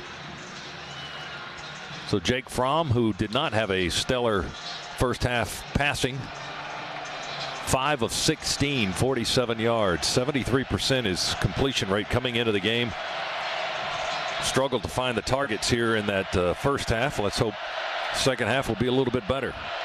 Nauta flip-flop from right to left for the Dogs. Fromm with time, looks to the left, nothing there. Looks to the right, will pull it down and run. He's hit hard at the 26.5. LSU belted him with Phillips, the linebacker. And Jake gets a couple to the 27. Dogs receivers just not able to find separation. We wanted to try to hit Nauta on an inside fade route coming from the slot position with a fake bubble screen on the outside, but no dice. Coverage was pristine. Yeah, LSU with just man-to-man coverage, and they are covering our guys up right now. Second down and 8. Swift in the backfield. Play fake. Throw it to Hardman. Out on the left side, Hardman up to the 35. And he's stopped by Delpit, the safety, and Vincent, the cornerback, after a gain of 8. And the way our offense has been going this afternoon, that's a huge play for Georgia thus far. Actually got the first down right there. And good job by the Dogs. That was just a quick pass. Get the ball into the hands of our playmakers in space on the perimeter, because they're man-to-man. If we can find space, we can have some big plays. It's a Scana Energy first down for Georgia. 1st and 10 at our 35. Fromm directing some traffic, telling Charlie Werner, the tight end, line up over there behind Andrew Thomas at tackle. Here's Swift. Finds some running room straight ahead across the 40 to the 45. Still fighting for yards near the 50. Tackled by Devin White, the linebacker. First guy that made contact for LSU. And Swift pushes it all the way up to the 49-yard line. A 14-yard run. Scana Energy first down. Kinley with a block at left guard for Swift. The Dogs will keep it on the ground going quickly. And White will make another tackle on the Georgia running attempt. Swift across midfield just barely into LSU territory at the 49. He got 2 yards. It's second down and 8. Same play back-to-back there for the Dogs. LSU with 3 big bodies inside, covering up our center and 2 tackles, almost a dime in front. And they've got 2 Swift defensive ends sitting out on the edge. Swift out, Holyfield in. From play fake to Elijah. Sets up all kinds of time to throw. Crossing route. He's got a man open. That's Ridley from right to left. Makes the catch at the 37. Gets out of bounds at the 36 on the LSU sideline. That's another Scana Energy first down. A 13-yard pickup as John Battle, the free safety, wrestles Ridley out of bounds on the near sideline. Deep post by Terry Godwin, getting the safety out of the middle of the field. And then just a crossing route there for the Dogs. Key to that one, though, was protection. 3 receivers right. They're in the sunshine, about half the field, a little bit more than that in the shade, but the remaining third, I guess, in the sun. Fromm with a play fake, busted play perhaps. Fromm's going to be sacked back on the 45-yard line by Glenn Logan. Boy, just absolutely nowhere to go with that football. Jake Fromm had heat on him from the get-go. Not sure exactly what happened with Georgia there. It looked like a broken play. That's the first sack given up by Georgia. The Dogs defense has collected 3 sacks today, which is a season high, but a lost yardage play of significant proportions on that snap of the football. We lost 9. It's second down and 19 back on the 45 of LSU. Shotgun snap to Fromm. Throws to the left side, caught by Holloman. He curls into the field towards the numbers. They catch him and throw him back around the 36. Should be forward progress there. We'll see where they spot the football. Well, not trying to get it all back at one time. Just a curl right on the outside by Holloman. Take what they give you and get back into something that at least is manageable at 3rd and 10. Well, they got the 9 back that we lost on the sack. Divinity and Fulton, secondary players. Divinity, a linebacker, made the stop for the LSU defense. It's 3rd and 10 now, back to the original line of scrimmage. On the LSU 36, we trail 16-0. Early minutes of the 3rd quarter. Fromm and Holyfield in the backfield. Here comes the blitz from the edge. Fromm throws it wide to the right. It's caught by Hardman at the 22, all the way on the other side of the field, out of bounds near the 20. Beautiful pass and catch by Fromm and Mecole Hardman for a Georgia first down. It's brought to you by Scana Energy. That is an NFL-type throw right there from Jake Fromm. Deep corner route to the field. That's about a 45-yard pass. But what made that happen was a great pickup by Elijah Holyfield. A lot of different looks right now coming from LSU's defense. Great recognition recognition by Elijah to get over there and make the key block to give Jake Fromm time to deliver that football. 15-yard gain. Vincent made the tackle. 1st and 10 Georgia at the LSU 21. Play fake. Fromm stands in the pocket, throws towards the end zone, tipped away about a yard or two deep across the goal line. Trying to go to Riley Ridley. Greedy Williams, the preseason All-American, jumped in the air, got a hand on it for the deflection. It'll be 2nd down and 10 from the Tigers 21 for Georgia. Good protection, good route, good throw, just a better defensive play there by Greedy Williams. And I'll tell you, one thing I'd like to see right now is the involvement of our running backs in this passing game, sneaking them out. They're going to be one-on-one with linebackers where they've got the advantage. Well, they get Swift back in the ball game. Flip-flop Nauta left to right. From under center on the hash, hands it off to Swift, looking for space. Cuts inside of the block of Cade Mays, but LSU jams it up at the 20. We got a 1-yard gain out of that run by Swift. The blocking was moving steadily towards the sideline all the way out. Swift tried to cut in off the back of Mays' block, but LSU had all the gaps filled. Boy, this place is loud right now. Dogs in another 3rd and long situation. Want to be aggressive, still want to take care of the football. Probably look for something outside. Dogs 3rd and 9 in the Massey Ferguson red zone. 3rd and 9 on the LSU 20. Far hash moving left.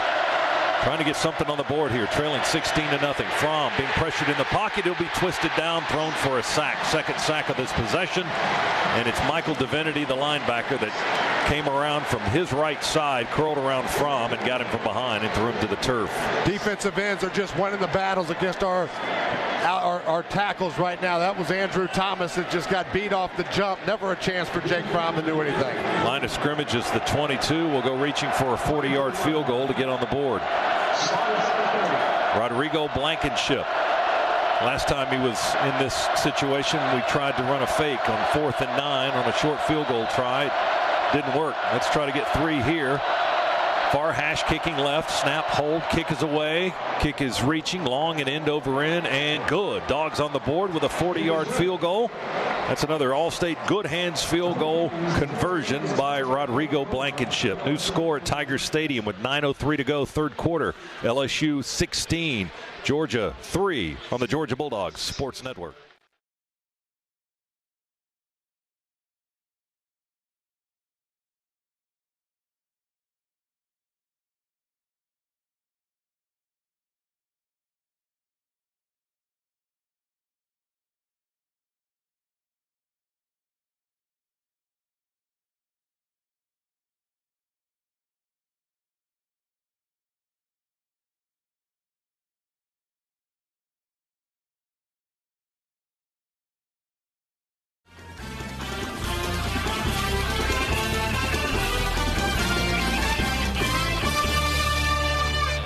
Back in the Piedmont Healthcare Radio booth at Tiger Stadium, where we just watched Blankenship deliver with a 40-yard field goal, a 12-play, 52-yard drive, and 5:57. That's the Georgia Metals drive summary. From a doghouse to a dog's house, Georgia Metals has got you covered. Rodrigo will jam his foot into this one and power it into the back edge of the end zone, about 9 yards deep. LSU will take the touchback.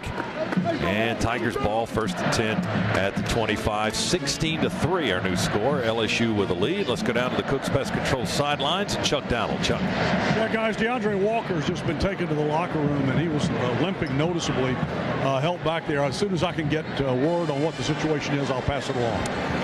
All right, Chuck, thanks very much. And Brenton Cox will be in the ball game for Walker. That's a significant loss if it stays that way. Boy, no doubt about that. 1st and 10 LSU. Play fake. Burrow, and their left tackle may have had a false start. He may have moved a little bit early. Sadiq Charles, a big 6'5", 300-pounder from Jackson, Mississippi. False start. Offense, number 77. 5-yard penalty. 1st down. Game clock operator, please reset the game clock to 9:03. 9:03 on the game clock. James Carter, the referee, wants 2 seconds added to the game clock as LSU commits its first penalty of the ball game. Dogs have only had 2 today. LSU with its first, a 5-yard variety. It's 1st and 15 now, back on the 20. Well, much cleaner game in that regard. Now need to tighten up everything else. Burrow will drop back into the shotgun here on 1st and 15. Quarterback draw, runs right into the arms of 3 Bulldog defenders, maybe 4, now 5. Clark and Ledbetter and Rochester. Our offensive lineman Cox got a piece of that too. Everybody was in on that play as Burrow gets nothing at the 20-yard line. It'll be 2nd down and 15. Joe Burrow's going to have words with Steve Ensminger tomorrow after that call. Yeah, why are you calling that? Goodness. So I know I'm from Ohio, but give me a break. Burrow in the pocket, hesitates, now throws. It's caught at the 29 by Justin Jefferson. Stretches the ball across the 30, tackled by Tyson Campbell. He got 15 yards, but there's still 5 yards of work to do. He got 10 yards, excuse me, from the 20 to the 30. He's got 5 yards to go for the first down. 3rd and 5 from the LSU 30. Burrow now with time.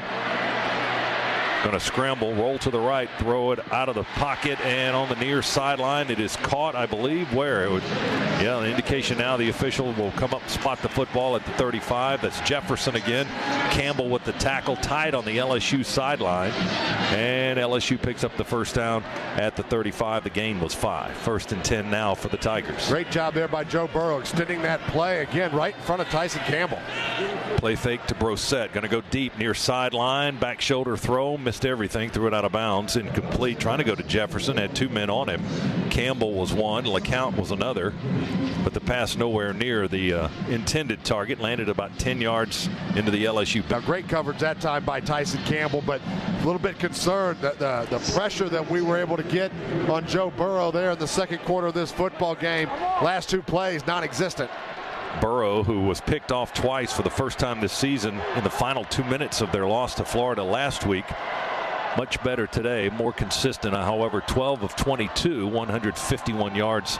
And they will run it here with Brosette. He found an opening at left tackle and left guard and hit the crease and got 8 yards up to the 43-yard line before we make the stop there. Boy, just way too much on that little off-tackle run. Huge gaping hole there for him to get into. We got to get off the field. We don't. Tate Crowder made that tackle. LSU going quickly. Flags down in the Georgia secondary. Had too many men trying to make a substitution. They will run it straight up the gut to the 46-yard line. Maybe the 47. They got first down yardage, but the flags are down, and we'll hear from the referee, James Carter. Georgia had guys running off the far side of the field trying to get off the field, but too many men in the substitution. Illegal substitution, defense, 12 men on the field, 5-yard penalty, results in a first down. Moves the ball up to the Tigers' 48-yard line. Georgia Power brings the energy for every game day into your community too. Visit georgiapower.com/sports to learn more. So it's 1st and 10, LSU now at their own 48-yard line. They lead it 16-3. Burrow in the shotgun, play fake to Brosette, steps up in the pocket, launches one. His man breaks open, but he's all twisted around, couldn't get to the ball. Jamar Chase was looking right and then looking left and running downfield. He was all twisted in the wind, and the ball lands well over his head, incomplete. I think that was a design corner route. You're right. Chase got turned around at the top of his stem and couldn't get back on his path. If not, that would have been a big play. Yeah, he had broken away from the defenders on that far corner. But a long incomplete pass by Burrow. That'll bring LSU back to the line of scrimmage at the 48. 2nd down and 10. Here's Burrow in the shotgun. Going to take it and run immediately to the left. They'll run a little option. He fakes the pass and he wishes he would have given up the football. He got belted at the 49-yard line. Malik Herring, Jordan Davis, Robert Beal.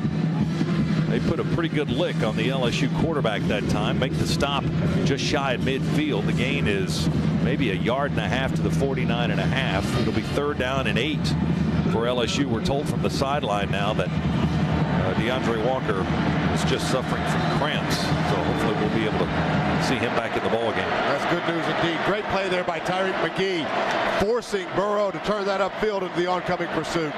Third down and about 8 for LSU. They're going to run it with Brosette. We chase after him with LeCounte. Can't catch him. Brosette still running far sideline across midfield to the 44-yard line. Tackled in a group by the Georgia defense. A lot of red shirts around the sideline. Ledbetter and Walter Grant leading the way. He's going to be short of the first down. It's 4th down and 3 for LSU. And here they go. They 4th stay and on the 3. field, They're not even thinking about it, Scott. No, they're going to go for it. And now LSU wants a timeout. Does the coaching staff know what the players are doing out there? Or the players just, the inmates are running the asylum here? They were ready to go. Snapping the football. LSU uses a time. We will too. 5:56, third quarter. LSU 16, Georgia 3. Back in a moment. Bulldogs Sports Network.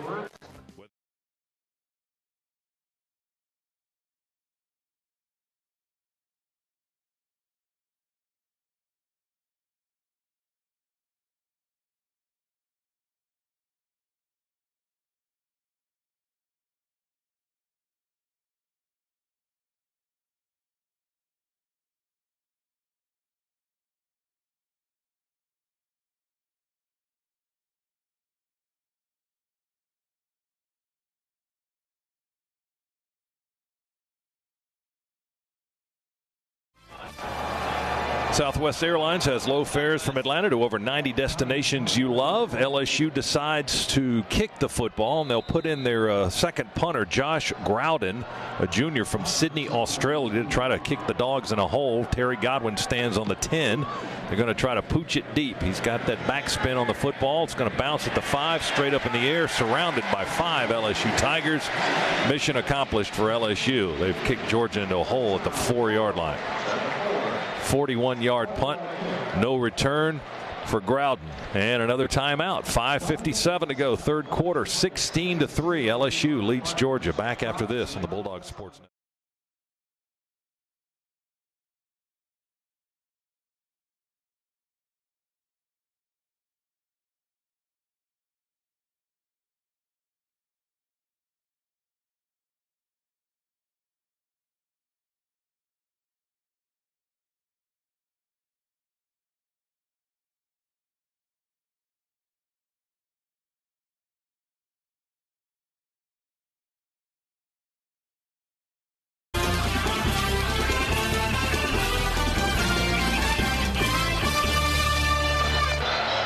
From the Piedmont Healthcare radio booth here at Tiger Stadium, we watch the Dogs start 1st and 10 on their own 4-yard line. In the shadows now, as Fromm will work under center. Swift stands in the end zone as the lone setback.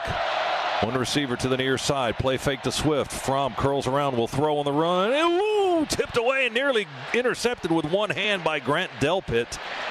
And Phillips was in there too. Jacob Phillips. My goodness, that was dangerous. LSU leaping in the air. He wanted to go to Isaac Nauta on an out. He was the sole receiver, Z, on this near side. But Fromm's pass was tipped away and almost picked off on a brilliant one-handed grab. Yeah, we had Riley Ridley split out down here. He'd take-off route for him. If we could have got it over that second level of defenders, would have been a positive play, but Delpit jumped out of the gym to knock that one down. Fromm and Swift in the backfield. Play fake. Fromm will throw again. Near sideline. Go route. Mecole Hardman cuts off his route. Turns around. Has it hit him right in the hands and chest and drops it. That was a back shoulder fade there to Mecole Hardman. You're right. Very well defended once again. That ball put in a very good spot, though. Mecole just couldn't hold on to it. It's the third drop pass that we've had today. Christian Fulton was there, but that was there for the catching by Mecole Hardman. He just didn't bring it in. So now the Dogs are 3rd and 10 from the 4. And they're 3 out of 10 on third down this afternoon. And boy, we need at least one first down here just to give ourselves some breathing room. Hardman in the slot on the left side. Godwin, the outer receiver. Now Hardman goes and stacks up with Ridley on the right side. Fromm to throw out of the end zone, and sliding effort picked off or no? Incomplete. What is it? It's intercepted apparently. Trying to go to Godwin. Oh, and then he just busted Terry Godwin. The linebacker just knocks him to the turf. Right in front of the officials. Did they call an interception? Is that the ruling on the field? I still haven't seen a ruling from the officials. LSU thinks they've got the ball at the 23-yard line. 3 officials are standing there at the spot where the play, yeah, it's an interception. for LSU at the 23-yard line. Then White knocked down Godwin after the play. They were walking off the field. Happened right in front of the officials, but no flag. The ruling on the field is an interception. That looked like it hit the turf. Looking at a replay, just barely. Good effort, but it looked like it got grass as he was trying to cover it up, diving on the ground for the football. Boy, but how they don't call a flag for a personal foul. The ruling on the field is an interception. The previous play is under review. Christian Fulton is the guy that has come up with the apparent interception as the play was called on the field, but that, as we look at the replay, that definitely touched the ground, at least from the replay that we're looking at. This play under review is brought to you by Barbasol, offering you a chance to score big when you join the new Barbasol Shave Club. Grab your premium starter kit for just $6.99 today with code FOOTBALL at Barbasol.com. Game on. 5:30 to go, third quarter. 16-3, LSU with the lead. Play is under review. A play that on the field was called an interception at the 23-yard line for LSU at the Georgia 23-yard line by Christian Fulton. Referee James Carter has the headset on back on the other end of the field and is they're taking a look in the replay booth and in Birmingham in the collaborative effort and try to determine if that is indeed the right call or not. It was a low ball intended for Terry Godwin, and Fulton broke ahead and has tried to scoop it up. Yeah, stars of the after review. The ruling on the field stands. Oh, wow! Boy, that is that might be one of the worst calls I have ever seen. And how you miss it on the replay is unbelievable. The ball popped out. The ball was never secured. Unbelievable. Let's see if we can get something back on defense. LSU on the Georgia 23-yard line now. It's leading 16-3. They said the play stands. Handoff to Edwards-Helaire. He angles to the left at left tackle. We never get him to the turf, but we crowd around him and grab him at the 17-yard line. Monty Rice leading Georgia's defense, and they blow the play dead at the 17. That's a gain of 6. Second down and 4. Tigers go quickly. Snap it, hand it to Helaire again. Runs between the hash marks to the 15, maybe the 14 and a half. 2.5, maybe 3 yards on the gain. It'll be third down and a couple for LSU. They go no huddle, waiting for the center judge to place the football. You just put it on the turf and it's wobbling all over the place. And now Cushenberry gets up and controls it. The center for LSU. Snap to Burrow, hand it off. They run it to Helaire again. I don't know if he got the first down. He was trying to run behind blocking on the right edge, but there wasn't a lot of it there. They spotted him at the 13 and a half. Jordan Davis taking up a lot of space for Georgia, the big 320-pounder. No, he didn't get the first down. It's 4th and short. No, but they're going for the jugular right now. Offense stays on the field. 4th and inches here, going for it.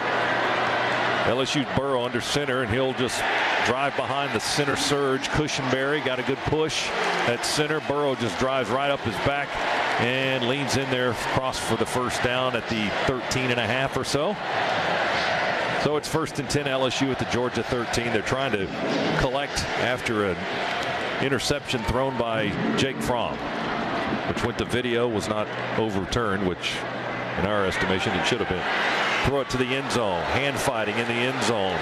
And broken up with DeAndre Baker over there.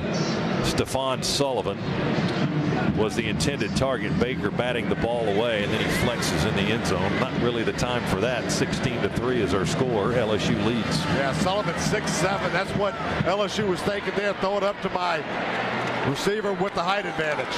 They'll give it to Edwards-Helaire, the running back. He curls around the left edge, inside the 10, down close to the 6-yard line.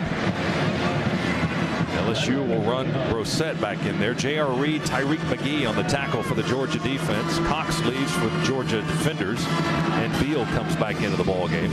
Ball's on the 6 between the hash marks for LSU. And they can't get a first down. Sorry about that, Scott. They can't get a first down here if they get inside the 2-yard line.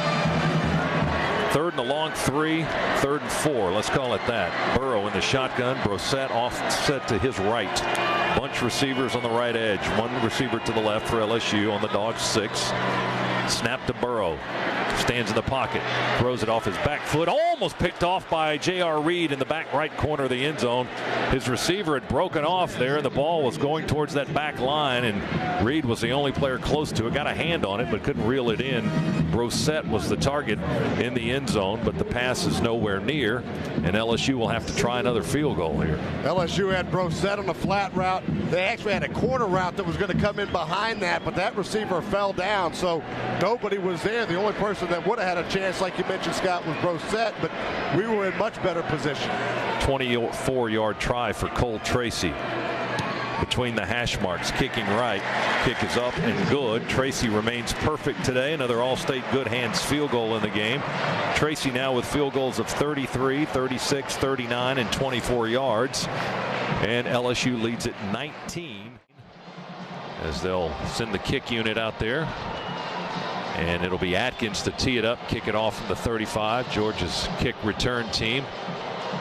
Mecole Hardman going back deep. He hasn't had a chance to return one today. Atkins has been booming them all out of the end zone. The Champions for Charity game is on every time Georgia wins. Camp Twin Lakes, Salvation Army, Children's Healthcare of Atlanta win, because Walton Gas will donate $1,000 to these local charities, and for every bowl game the Dogs win, Walton Gas will donate $5,000. Everyone's a winner with Walton Gas.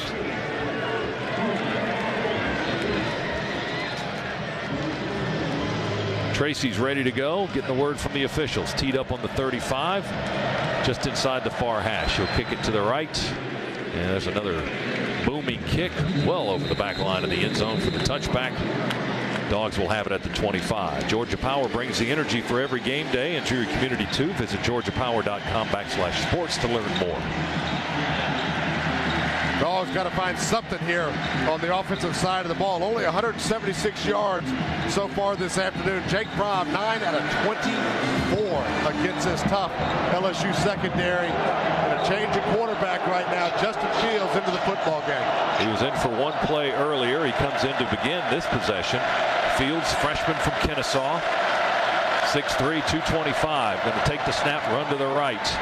Spins away from the first tackler across the 25 to the 27, maybe the 28, and piled up there.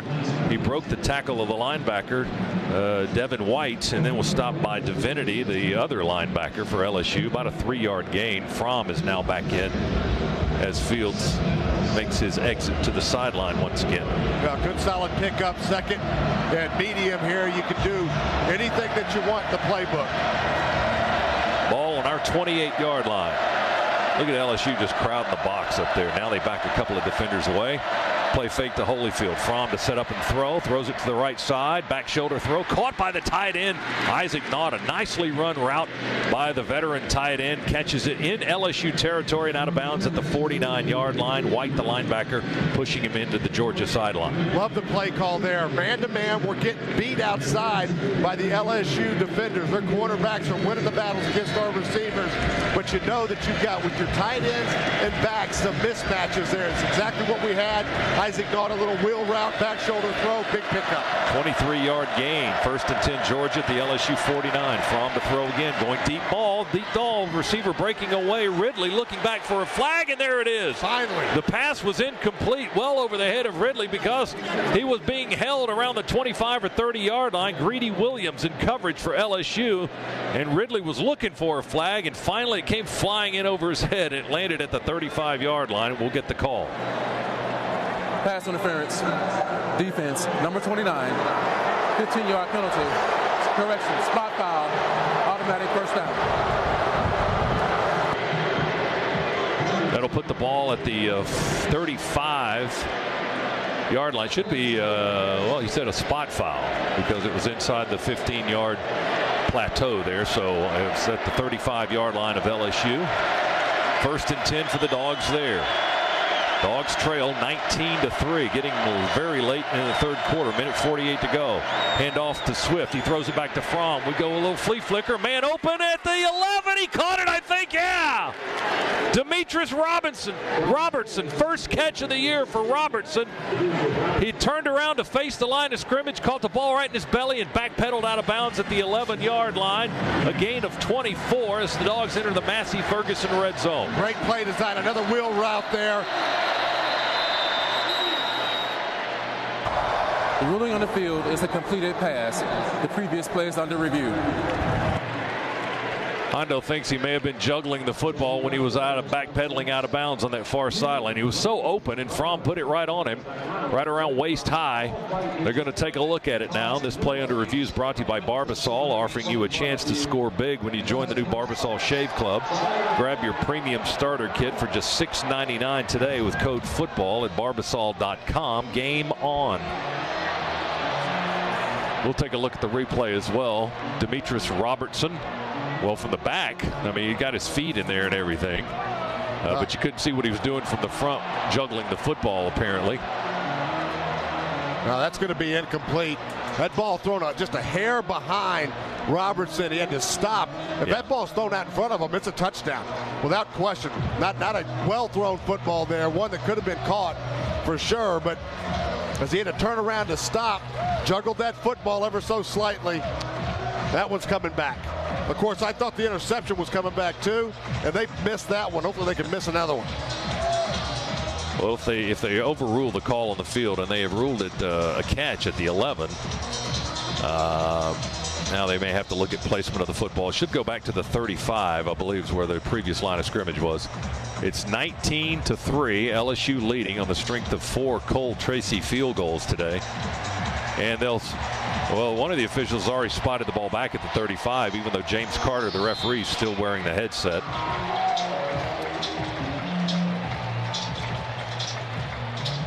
They're still doing something with the review here. I don't know if they've already determined what the play is, but they put the ball back on the 35, and both teams are standing at the line of scrimmage ready to go. Here's James Carter now, the referee, as he takes the headset off and will make the announcement here at Tiger Stadium. After review, the receiver bobbled the ball prior to possessing it inbound. Therefore, it'll be second down. The ball will be spotted on #5. Game clock operator, please reset the game clock to 1:43. 1:43 on the game clock. Put 9 seconds back on the clock. Ball at the 35 of LSU. It'll be second down and 10 for Georgia. Comcast Business Scoreboard. Notre Dame 19, Pitt 14. That's a final. Second and 10 from the Tiger 35-yard line for the Dogs, who trail LSU 19-3. Swift's in the backfield. Fromm's going to back up in the shotgun. Bunch group formation on the near side. 3 receivers in the set. Handed off to Swift. Starts straight, veers out to the left, cuts inside the tackler, but Delpit got enough of his leg to trip up DeAndre Swift at the 31-yard line. The gain was 4. It'll be third down and 6 for the Dogs on the Tiger 31. Good read by DeAndre Swift to break that one to the outside. LSU got caught inside on that play. For a good solid pickup, gets us into third medium here. Dogs 3 out of 11 on third down. Well, we need them now for the rest of the game. Tight end to the left edge here in this formation. Swift in the backfield with Fromm. Takes the snap in the shotgun. Rolls to the right. Sets up. Looks back to the left. There's Swift at the 28. Swift to the 25. Dancing down to the 23-yard line. DeAndre Swift out of the backfield. Sophomore from Philadelphia. Gets the first down at the 23-yard line. Tackled by Devin White, the linebacker for LSU. First and 10 Dogs on the LSU 23. The pickup was 8, and they moved the sticks for the Dogs. 51 seconds to go in the third quarter. Still looking for our first touchdown of the afternoon. It's 19-3 in a battle of field goals. Only 1 touchdown today. Everything else is a 3-pointer for both teams. Nice job there by Jake Fromm to extend that play. Here's Justin Fields coming into the ball game on first down with Holyfield. Going to give it to Elijah. Breaks a tackle. 20. Drives a man at the 15. Pile moving at the 11. At the 10. We jump and still drive down inside the 10 to the 9, I think. Boy, finally a little bit of emotion there from the Georgia Bulldogs. That big offensive line carrying the load on that one.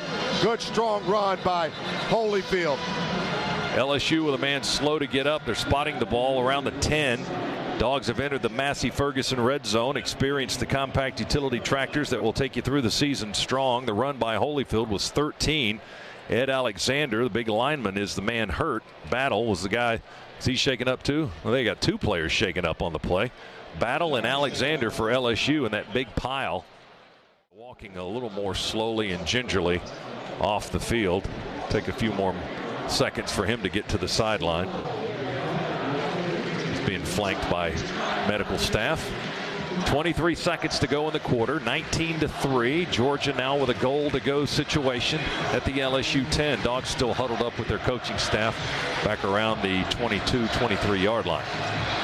It would be great if the Dogs could get in before the quarter here. Driving into the sunshine, the student section, north end zone here at Tiger Stadium. Fields is back in the ball game at quarterback. Jackson Harris, the tight end, splits out to the right on the far hash. Fields going to give it to Holyfield. Holyfield down to the 5, down to the 3, down to the 1. Touchdown! He kept going. He got in there for the score. Tremendous effort there by Holyfield, and the influence of Fields again, holding the backside of that LSU defense to allow that hole to remain open for a little bit longer. And Dogs going for 2 right now to try to cut this lead even more. Broke away from Todd Harris trying to cross the goal line. Fulton jumped on Holyfield's back as he falls into the end zone for the score. The Dogs with their first touchdown of this contest to make it 19-9. A 10-yard touchdown run by Holyfield. They're going to go for 2 apparently. Going to go for 2. Fromm under center. Swift in the backfield. Toss it to Swam on a power sweep. Fake the reverse. Swift to the corner. Can't get there. Rats. They knocked him out of bounds at the 2. They had 3 defenders in this left corner that denied DeAndre Swift. We ran a fake reverse. A man ran in the opposite direction by Swift going to the wide side of the field. Swift kept the ball, tried to get to the corner. Christian Fulton and Devin White knocking Swift out of bounds on the 2-point try at the 2-yard line. It remains a 10-point LSU lead now, 19-9 with 7 seconds to go in the third quarter. Well, I think Swift was supposed to pitch that ball to Godwin coming back, and then it was a throw to set up. So work to do, but a ball game once again it is.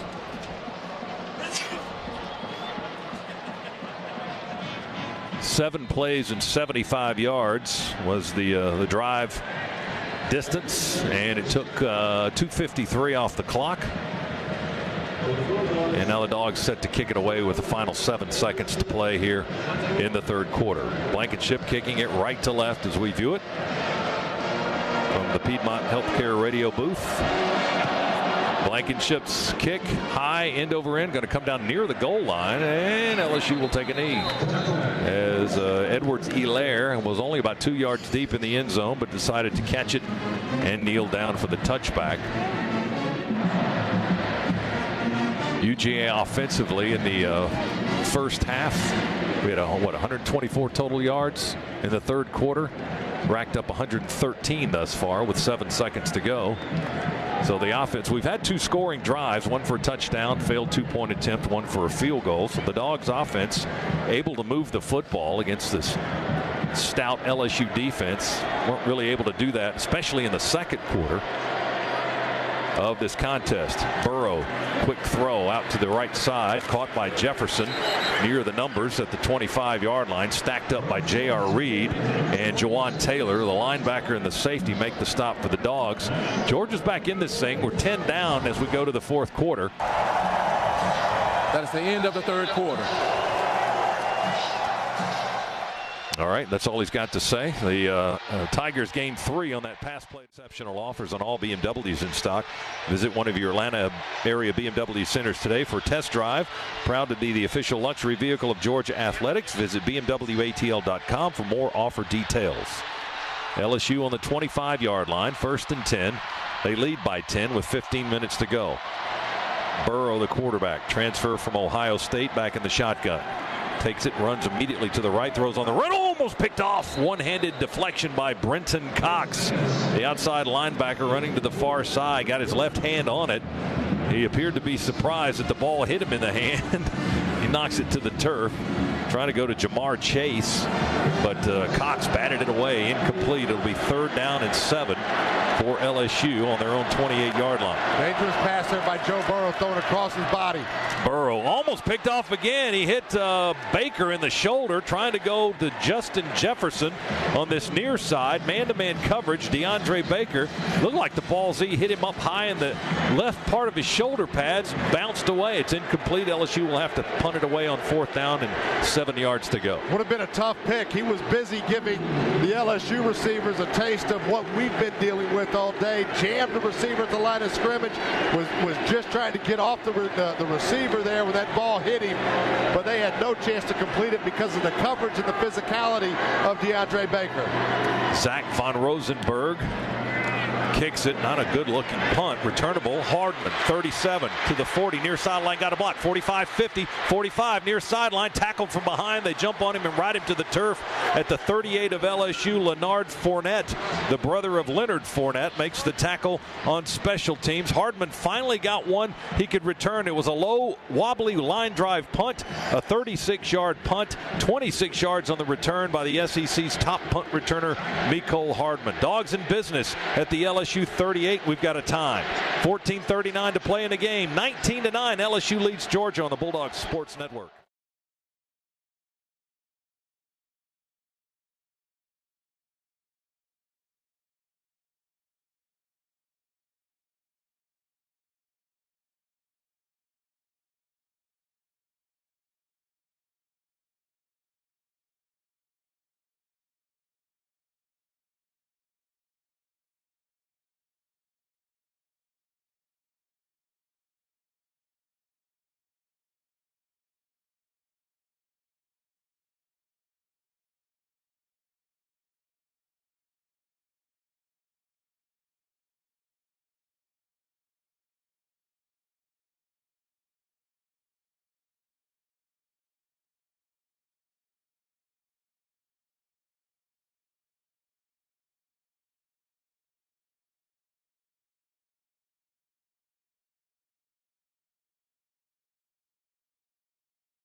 First and 10 Georgia on the LSU 38-yard line after a 26-yard punt return by Mecole Hardman. Dogs down 10, 19-9.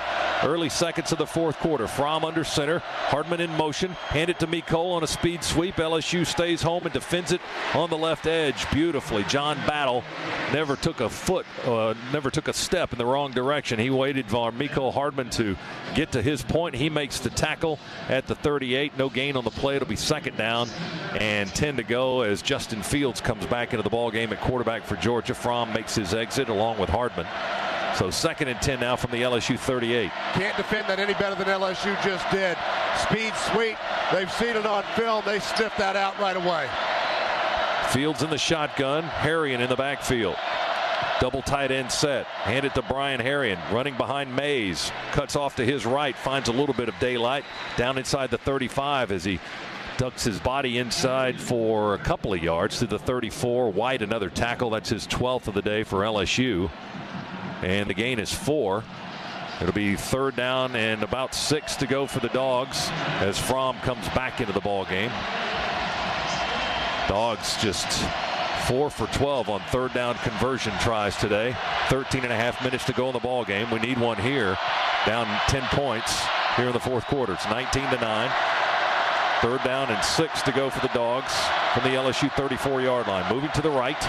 Fromm with time in the shotgun. Looks all over in the pocket. Now he's trying to scramble to his left, and he's going to be dropped from behind at the 43-yard line. He scrambled out the left side of the pocket, was kind of angling back so he could set and look downfield and throw. He never got the opportunity. Jacoby Stevens, strong safety, chased him down, gets the sack back at the 43-yard line. A loss of 9.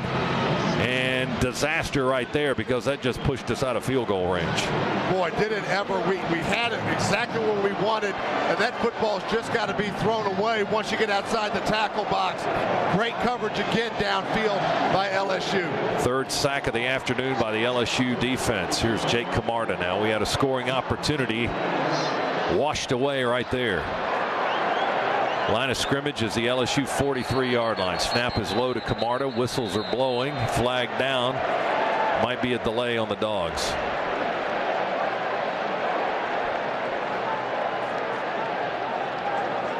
I believe that was the initial indication by the back judge.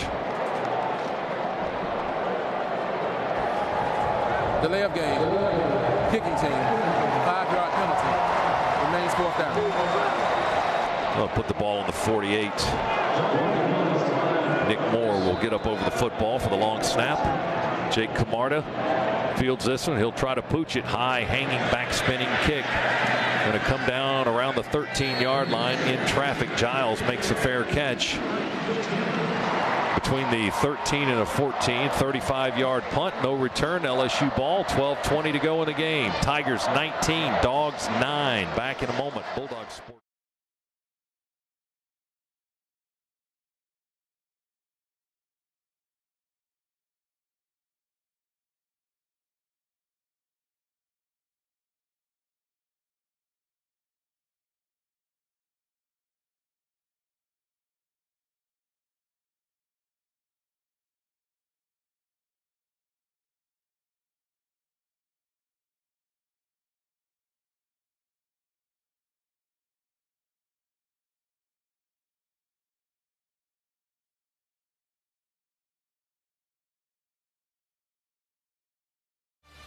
Georgia Power brings the energy for every game day into your community too. Visit georgiapower.com/sports to learn more. LSU with the ball on their own 14-yard line. 12:20 to go in a game. 19-9. They lead by 10.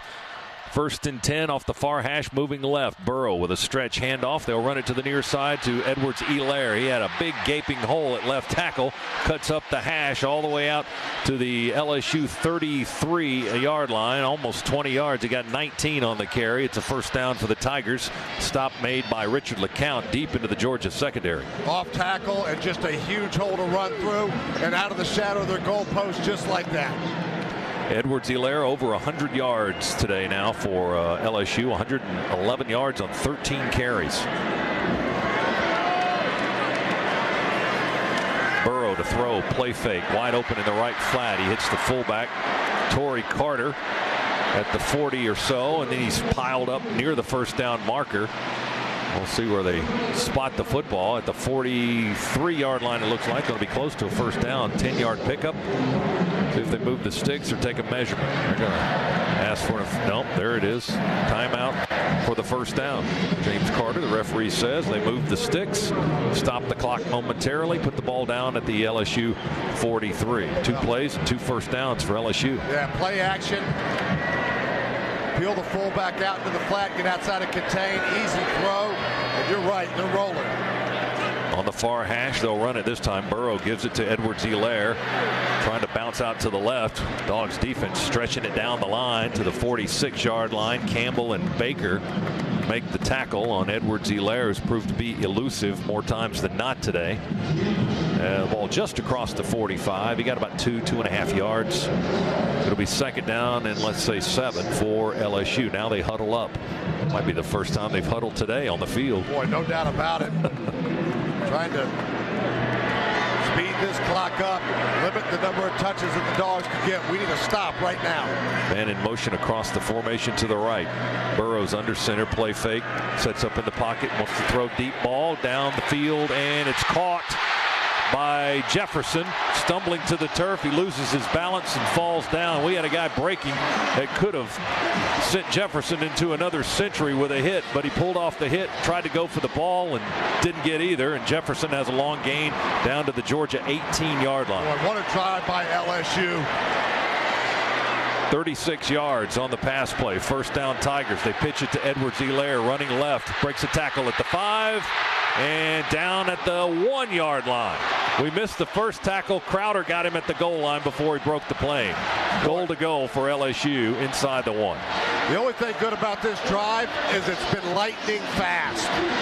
But the Dogs had momentum in this football game. LSU starting in the shadow of their goalpost pretty much, and just one play after another. Big, huge plays, putting this one maybe out of reach. 17 yards on the run by Edwards-Helaire. Goal to go inside the 1. LSU lines up on the goal line. Burrows will try to just push his way in the end zone, and he got there. Touchdown LSU in their student section into the field. That was the slowest quarterback sneak I think I've ever seen, but enough of a push to extend this lead now. 25-9 pending the extra point. Burrows with his second touchdown of the day, similar to his first one, except on the opposite end of the field. Just a 1-yard sneak. His other touchdown was on 4th and goal from the 1. This one was on 1st and goal from inside the 1. And as he said, 25-9 now, 9:31 remaining in the ball game. Cole Tracy to try the extra point here momentarily. 86-yard drive in the blink of an eye by LSU. And the point after try is into the net. It's good. Tracy's had a perfect day kicking the football. He's been one of their MVPs today. And the Tigers lead it 26-9. 9:31 to go in the game. LSU leads it 26-9 over Georgia. Back after this, Bulldog Sports Network.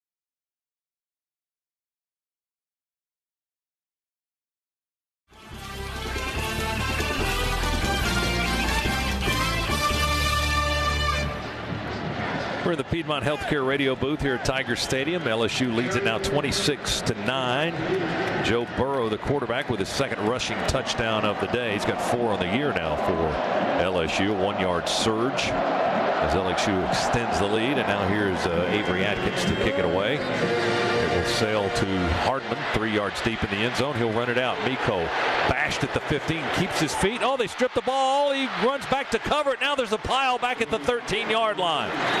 Hardman ran it out 3 yards deep in the end zone, got clobbered around the 14, kept his feet, and then he got stripped, and the ball on the near sideline has been recovered by LSU. At the 12 or the 13-yard line, Hardman was laying on his back, just covering his face. His helmet's still on. He's okay. Just his pride is hurt after that. And now LSU with a chance to really ice this thing, as they'll start the possession at the Georgia 14. The Dogs turn it over. Boy, a game of so many missed opportunities. We've lost the turnover battle up to this point. Hondo was just mentioning there in the break of the points that we've left on the field. Had a wide open Mecole Hardman in the first drive of the game that we missed. The fake field goal that we missed. Had Terry Godwin wide open in the end zone that we missed. And it has just been a nightmare. LSU on our 14. See if they go for the jugular here. They hand it to Nick Brissett.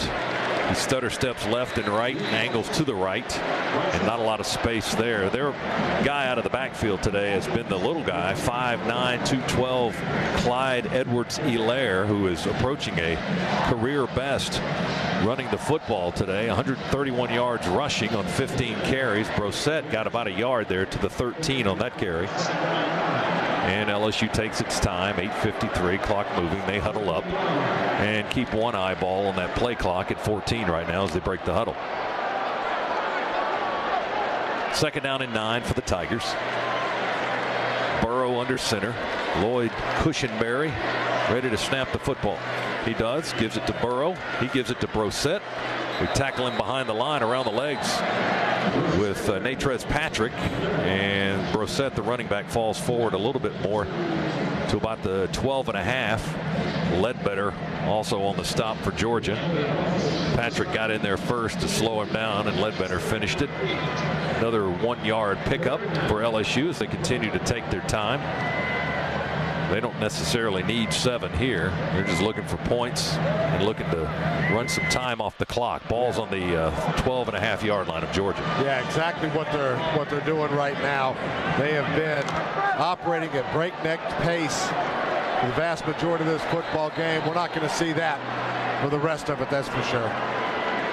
Timeout called by LSU. First charge down out of the half. LSU. 7:50 to go in the game. 26-9. LSU leads. We'll take a break. Back after this. Bulldog Sports Network.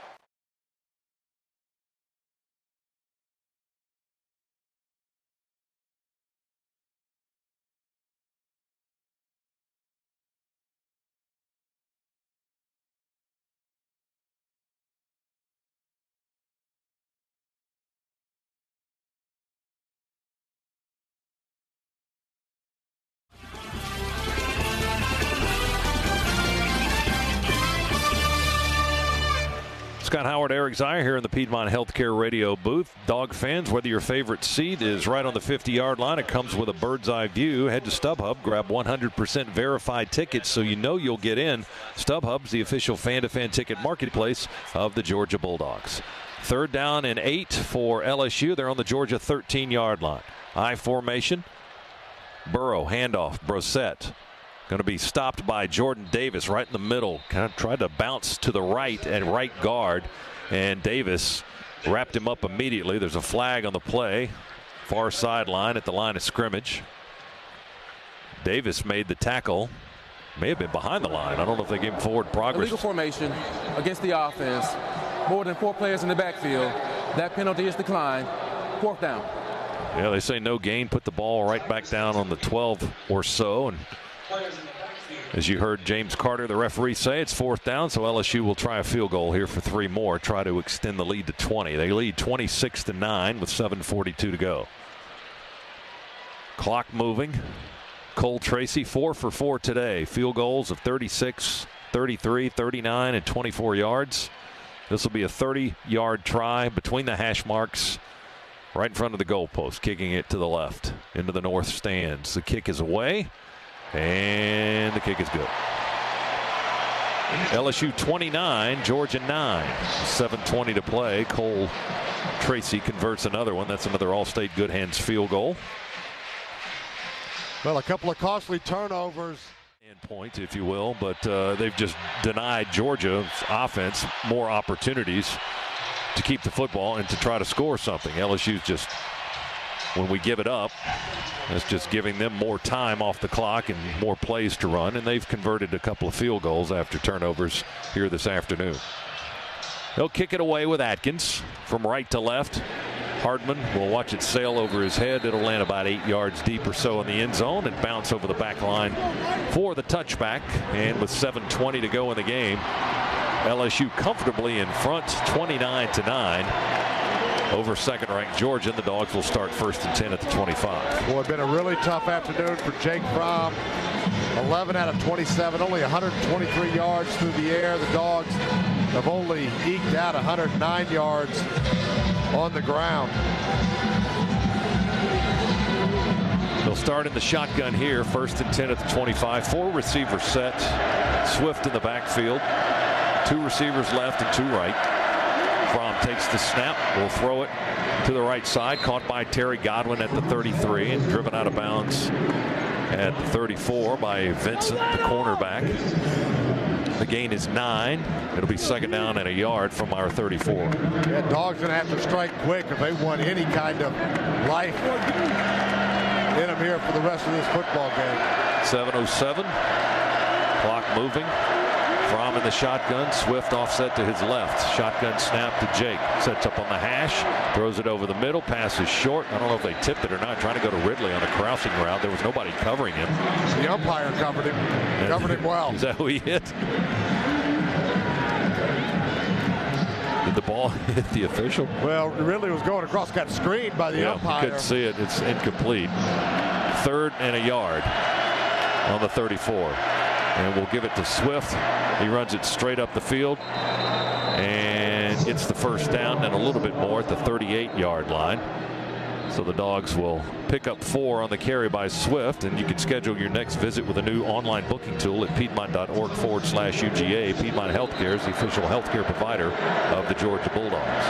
Georgia 1st and 10 at our 39. Having to wait on the chain gang to move the sticks and get them in place. We'll go ahead and snap the football. Fromm to throw. Deep ball down the near sideline. Back shoulder route caught by Ridley at the 35. Sidesteps the tackler at the 30 and down the field and pushed out of bounds where? At the 27, it looks like. Battle and Williams were in coverage of Riley Ridley, and 2 men couldn't cover him and almost couldn't tackle him. 35 yards on the pass play down to the LSU 27-yard line. 6:15 to go in the game. It's 29-9. LSU leads by 20. Dogs trying to get some points here late. 2 receivers to the left and 2 to the right. Shotgun snap to Fromm. He twists the ball in his hands. He throws it towards the end zone. There's Ridley, reaching catch, touchdown. Boy, great route there by Ridley. It was a deep post. Really, it almost looked like a skinny post, but we pushed it a little bit deeper. Great move at the top of the stem to get open, and great protection there by the Georgia offensive line for pay dirt. That's a good, quick score here to keep a little bit of hope alive at least. Ridley ran a post, and Fromm hit him on the near hash, running into the end zone, standing up. He immediately flipped the ball to the referee, who was holding his arms up in the air, indicating touchdown. That touchdown brought to you by Southwest Airlines. Low fares from Atlanta to over 90 destinations you love. Point after try. Rodrigo Blankenship is up and good. His first extra point try of the day is good as he continues his streak, and the Dogs make it 29-16 with 6 minutes remaining in the contest. It was a 75-yard drive in 5 plays. It took 80 seconds. 27-yard touchdown strike from Fromm to Ridley. That's your Georgia Metals drive summary. From a doghouse to a dog's house, Georgia Metals has got you covered. Well, how nice would a turnover be right here, deep in LSU territory, quickly? That would be nice. That would be extra nice. As a matter of fact, it's a 13-point LSU lead right now as Georgia will kick it away here momentarily. The Champions for Charity game is on. Every time Georgia wins, Camp Twin Lakes, Salvation Army, and Children's Healthcare of Atlanta win, because Walton Gas will donate $1,000 to these local charities. And for every bowl game the Dogs win, Walton Gas donates $5,000. Everyone's a winner with Walton Gas. So a very quick 75-yard 5-play drive for the Dogs. We get our second touchdown of this contest. But still 13 down as Blankenship will tee it up on the 35. Fans, you're dedicated to your team, and Rocket Mortgage is dedicated to you, because when it comes to buying a home, the right way should be the only way. Rocket Mortgage, proud mortgage partner of Georgia Athletics. LSU is up expecting an onside kick. Their deep receiver, Edwards-Helaire, is at the 19-yard line. Nobody behind him. And they've got 10 men within 10 or 12 yards of the football. Blankenship's going to angle it on the bounce, squib it to the right. It's bouncing. Edwards-Helaire fields it at the 15. And then we butt him out of bounds at the 22 on this near sideline. Nate McBride, one of the guys over there that helped get the kick returner out of bounds. LSU will have the ball at their 23 is where they're going to spot it. 23-yard line. They put the ball on the near hash. LSU moving north here in Tiger Stadium. That's to our left. They lead with 5:56 to go in the game, 29-16. Burrow back in the shotgun. And Nick Brossette, the running back, offset to Burrow's left. 2 receivers to the right, 1 to the left. They'll run it with Brossette.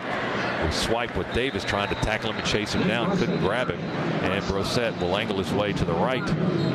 Across the 25 up to the 26-yard line. Ledbetter on the stop. And first Georgia has a player shaken up. This will be a 30-second timeout. Game clock operator. That's DeAndre Walker laying on his back, being tended to by Georgia medical personnel right now. Clock stops with 5:49 to go in the game. And James Carter, the referee, wants 2 more seconds on the clock. So 5:51 is now the time. 2nd down and 7. When we come back, player injured for Georgia's DeAndre Walker. We'll take time to take a look at the Nissan sack update right now. Brought to you by Nissan Intelligent Mobility. Now, the most exciting tech you own is in your driveway. Georgia has a season-high 3 sacks for a loss of 23 yards today. LSU has 3 sacks in the game as well for a loss of 21. LSU's work has mostly been here in the second half when they've gotten to Fromm a handful of times. Walker is now up and slowly being assisted off the field, walking gingerly. Don't know if it's another cramp issue or not. His left leg's kind of stiff-legged, but he's being, for the most part, assisted by some of the trainers, but walking off under his own power, but walking gingerly and very stiff-legged as he goes to the sideline. Yeah, it looks like cramps. I mean, we'll find out for sure, but once you start to suffer from it during a game, it is tough to get back going full speed. So LSU on their own 26-yard line, 2nd down and 7 coming up for the Tigers. 5:51 on the clock. It'll begin to move with the snap of the football. 2 receivers to the near side, 1 to the far side. They're going to run it with Brosette. Cuts back at left tackle. And a little bit of a seam and into the secondary. Across the 35 for the first down before we get him at the 36.5. J.R. Reed and Natrez Patrick make the stop for the Georgia defense. But it's a first down for LSU up close to the 37-yard line, a gain of 11. And a first down. The clock will stop momentarily. Now it begins to tick again. LSU will huddle and take their time. 5:27 remaining. And every first down is just like a dagger to the heart here as LSU is going to milk the clock. Dogs with 2 timeouts left, so we can stop it a couple of more times, but really need a miracle. LSU with almost 200 yards on the ground, 199 right now. Give it to Burrow. He'll fake it, keep it. Now they've got over 200 yards as he's going to run into the open. Burrow in the 40, the 35, the 30, far sideline. We're chasing him. We'll tackle him from behind. The quarterback, Joe Burrow, ran a fake to Brosette, kept the ball around the right end and all the way down inside the 5. Chased down by Tyson Campbell at the Georgia 4-yard line. Well, you don't think about Joe Burrow being able to hurt you with his legs, but he has done it a number of times today. And that one just put this game on ice. That was 59 yards on the quarterback run. And now LSU over 250 yards rushing on that play right there. And it's goal to go at the 4 for the Tigers with 4.5 minutes to play in the ball game. So the Tigers now with 458 yards, and that run by Burrow, their longest of the year. They'll give it to Brosette. He's going to bounce out left, angle all the way to the pylon or close to it, and step across the goal line inside the pylon, left front corner for a touchdown. 4-yard run by Brosette. That's his first score of the afternoon, and he flexes for the student section down in that left end zone. And the Tigers nailing this one down now, 35-16 over second-ranked Georgia. They'll try the point after. Well, anytime you give up 260 yards, close to it, on the ground, it's tough to win a football game. As the Dog faithful that made their way to Baton Rouge now starting to file out of the stadium.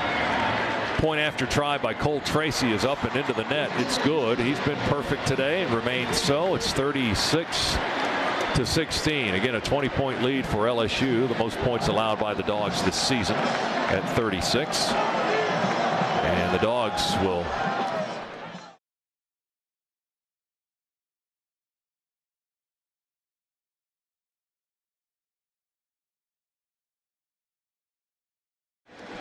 the look and feel of this football game, but as it stands right now, we're going to have to regroup and get a lot of football left to play this year. Certainly do, as Atkins kicks it away, and it'll land 9 yards deep in the end zone and bounce over the back line. The Dogs will take the touchback, and the kick team running into the left corner where the students are and raising the noise level a little bit more as LSU will celebrate a victory here in 4:14, up 20 late in the fourth quarter, 36-16. And the numbers now 200 yards passing, 262 on the ground, and Joe Burrow ripping off 59 yards on that last possession to set up the 4-yard touchdown run by Brosette. 1st and 10 at the 25. From back in the shotgun, Jake just 14 of 31 today, 194 yards, a touchdown, and an interception. And the pick was questionable. Throw it to Holloman. He catches it at the 29, turns and heads upfield across the 30 to the 33. JJ with the reception and the run battle, and Williams on the stop in the secondary for LSU. The gain is 8 to the 33. And it'll be 2nd down and 2 for the Dogs. Fromm to throw it left flat. Caught by Holyfield in the left flat up the sideline. Gets the first down, a little bit more. Upended around the 40 by Grant Delpit, the safety. Dogs trying to move quick. Chain gang trying to get the sticks in place. Ball's on the 40 now. LSU now dropping back in a 3-deep zone. Looks like they may go to a 2-deep zone here. But getting out of the man-to-man that they've played for the vast majority of this football game. It was a 7-yard gain on the pass play to Holyfield. Clock at 3:26 and moving. Fromm drops back to pass. 4-man rush, throws a deep ball into double coverage, and I think it's intercepted on the overthrow. It is. LSU with a pickoff. John Battle caught the overthrown ball. They were trying to go to Holloman on a deep ball down the far seam, and Fromm had too much on it. Holloman couldn't get to it, but Battle was playing deeper and was able to pick off Fromm for the second time today. Georgia's 4th turnover of the afternoon. Yeah, 3 turnovers, 1 turnover. Out of the 4 turnovers, 1 was a turnover on downs where we tried the fake field goal, and it's a ball that normal game type situations, you'd never let that one go. They ended up playing LSU 2 cloud, so they took a cornerback that was over a slot, dropped him back up into a deep safety look. Dogs just trying to find something quick. LSU has the ball on their own 11-yard line. A little more than 3 minutes to go in the game, and they'll run it with Edwards-Helaire, and he'll be slung out of bounds by Tay Crowder at the 15-yard line. Clock stops. 3:11 to go. The out of bounds play. Yeah, Edwards-Helaire now 131 yards on the afternoon. Quite a day for that young man. With that carry now, 4 more on that, so 135 is well, he's just 1 away from a career high. He might get it on this possession. See who gets the football. They line up in the I formation, the fullback and Edwards-Helaire, the tailback. Burrow will give it to the tail. Edwards-Helaire straight ahead running into the pile, pushing across the 20 to the 20.5. Crowder with another stop, a junior linebacker from Hamilton, Georgia. One guy spotting it across the 20, the other guy spotting it on the 20, and that's where they'll put the football. So Edwards-Helaire now with a personal best running the football this afternoon at 140 yards. Hasn't been in the end zone today, but he's done most of the work from goal line to goal line, I'll tell you that. Boy, there's no doubt about that. Joe Burrow, another day that really mirrors what he's done all season. 50% completion, 15 out of 30, 200 yards, and has hurt us when he needed to. I formation, handoff to the tailback from the 20. And Edwards-Helaire to the 25. Pick up 5 more, give him 145 on the day. Jawan Taylor, Julian Rochester, the 2 men who made the tackle. Here's our 4th quarter recap presented by Ag South and Ag Georgia Farm Credit. Loans for land and farm. LSU with 20 second-half points, 17 of those coming here in the 4th quarter. Georgia has a touchdown in the 4th quarter, but it's been all LSU here as they have methodically put this game away late in the 4th quarter. 36-16 is our score. We'll get you an ID break after this snap. 1st and 10 from the 25. I formation for LSU. Clock at 1:24. And give it to Edwards-Helaire again. Davis wraps him up high around the neck at the 25. No gain on that play. And we'll pause for station identification here on the Bulldogs Sports Network.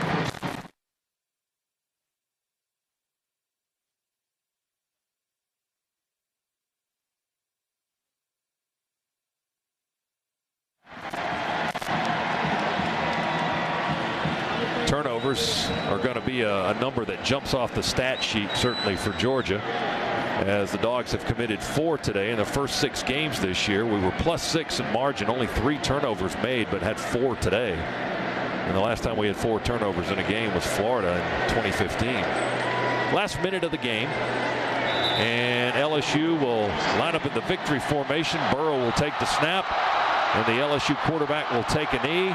And that will be the final play of this ball game. LSU has defeated number 2 and previously unranked Georgia by a score of 36-16. And some of the students will empty out of the stands and onto the field in the north end zone and beyond now, as Georgia and LSU empty their bench and shake hands at the middle of the field. The Dogs will suffer their first loss of the season. Georgia now 6-1 on the year, 4-1 in the SEC. LSU improves to 6-1 and 3-1 in conference play. The Dogs off next week. LSU has Mississippi State as the Tiger students continue to pour onto the field as if they've just won a national championship or something like that. 36-16 is our final. Tigers win it over the Dogs. Stay tuned for our post-game show. That's straight ahead here on the Georgia Bulldogs Sports Network.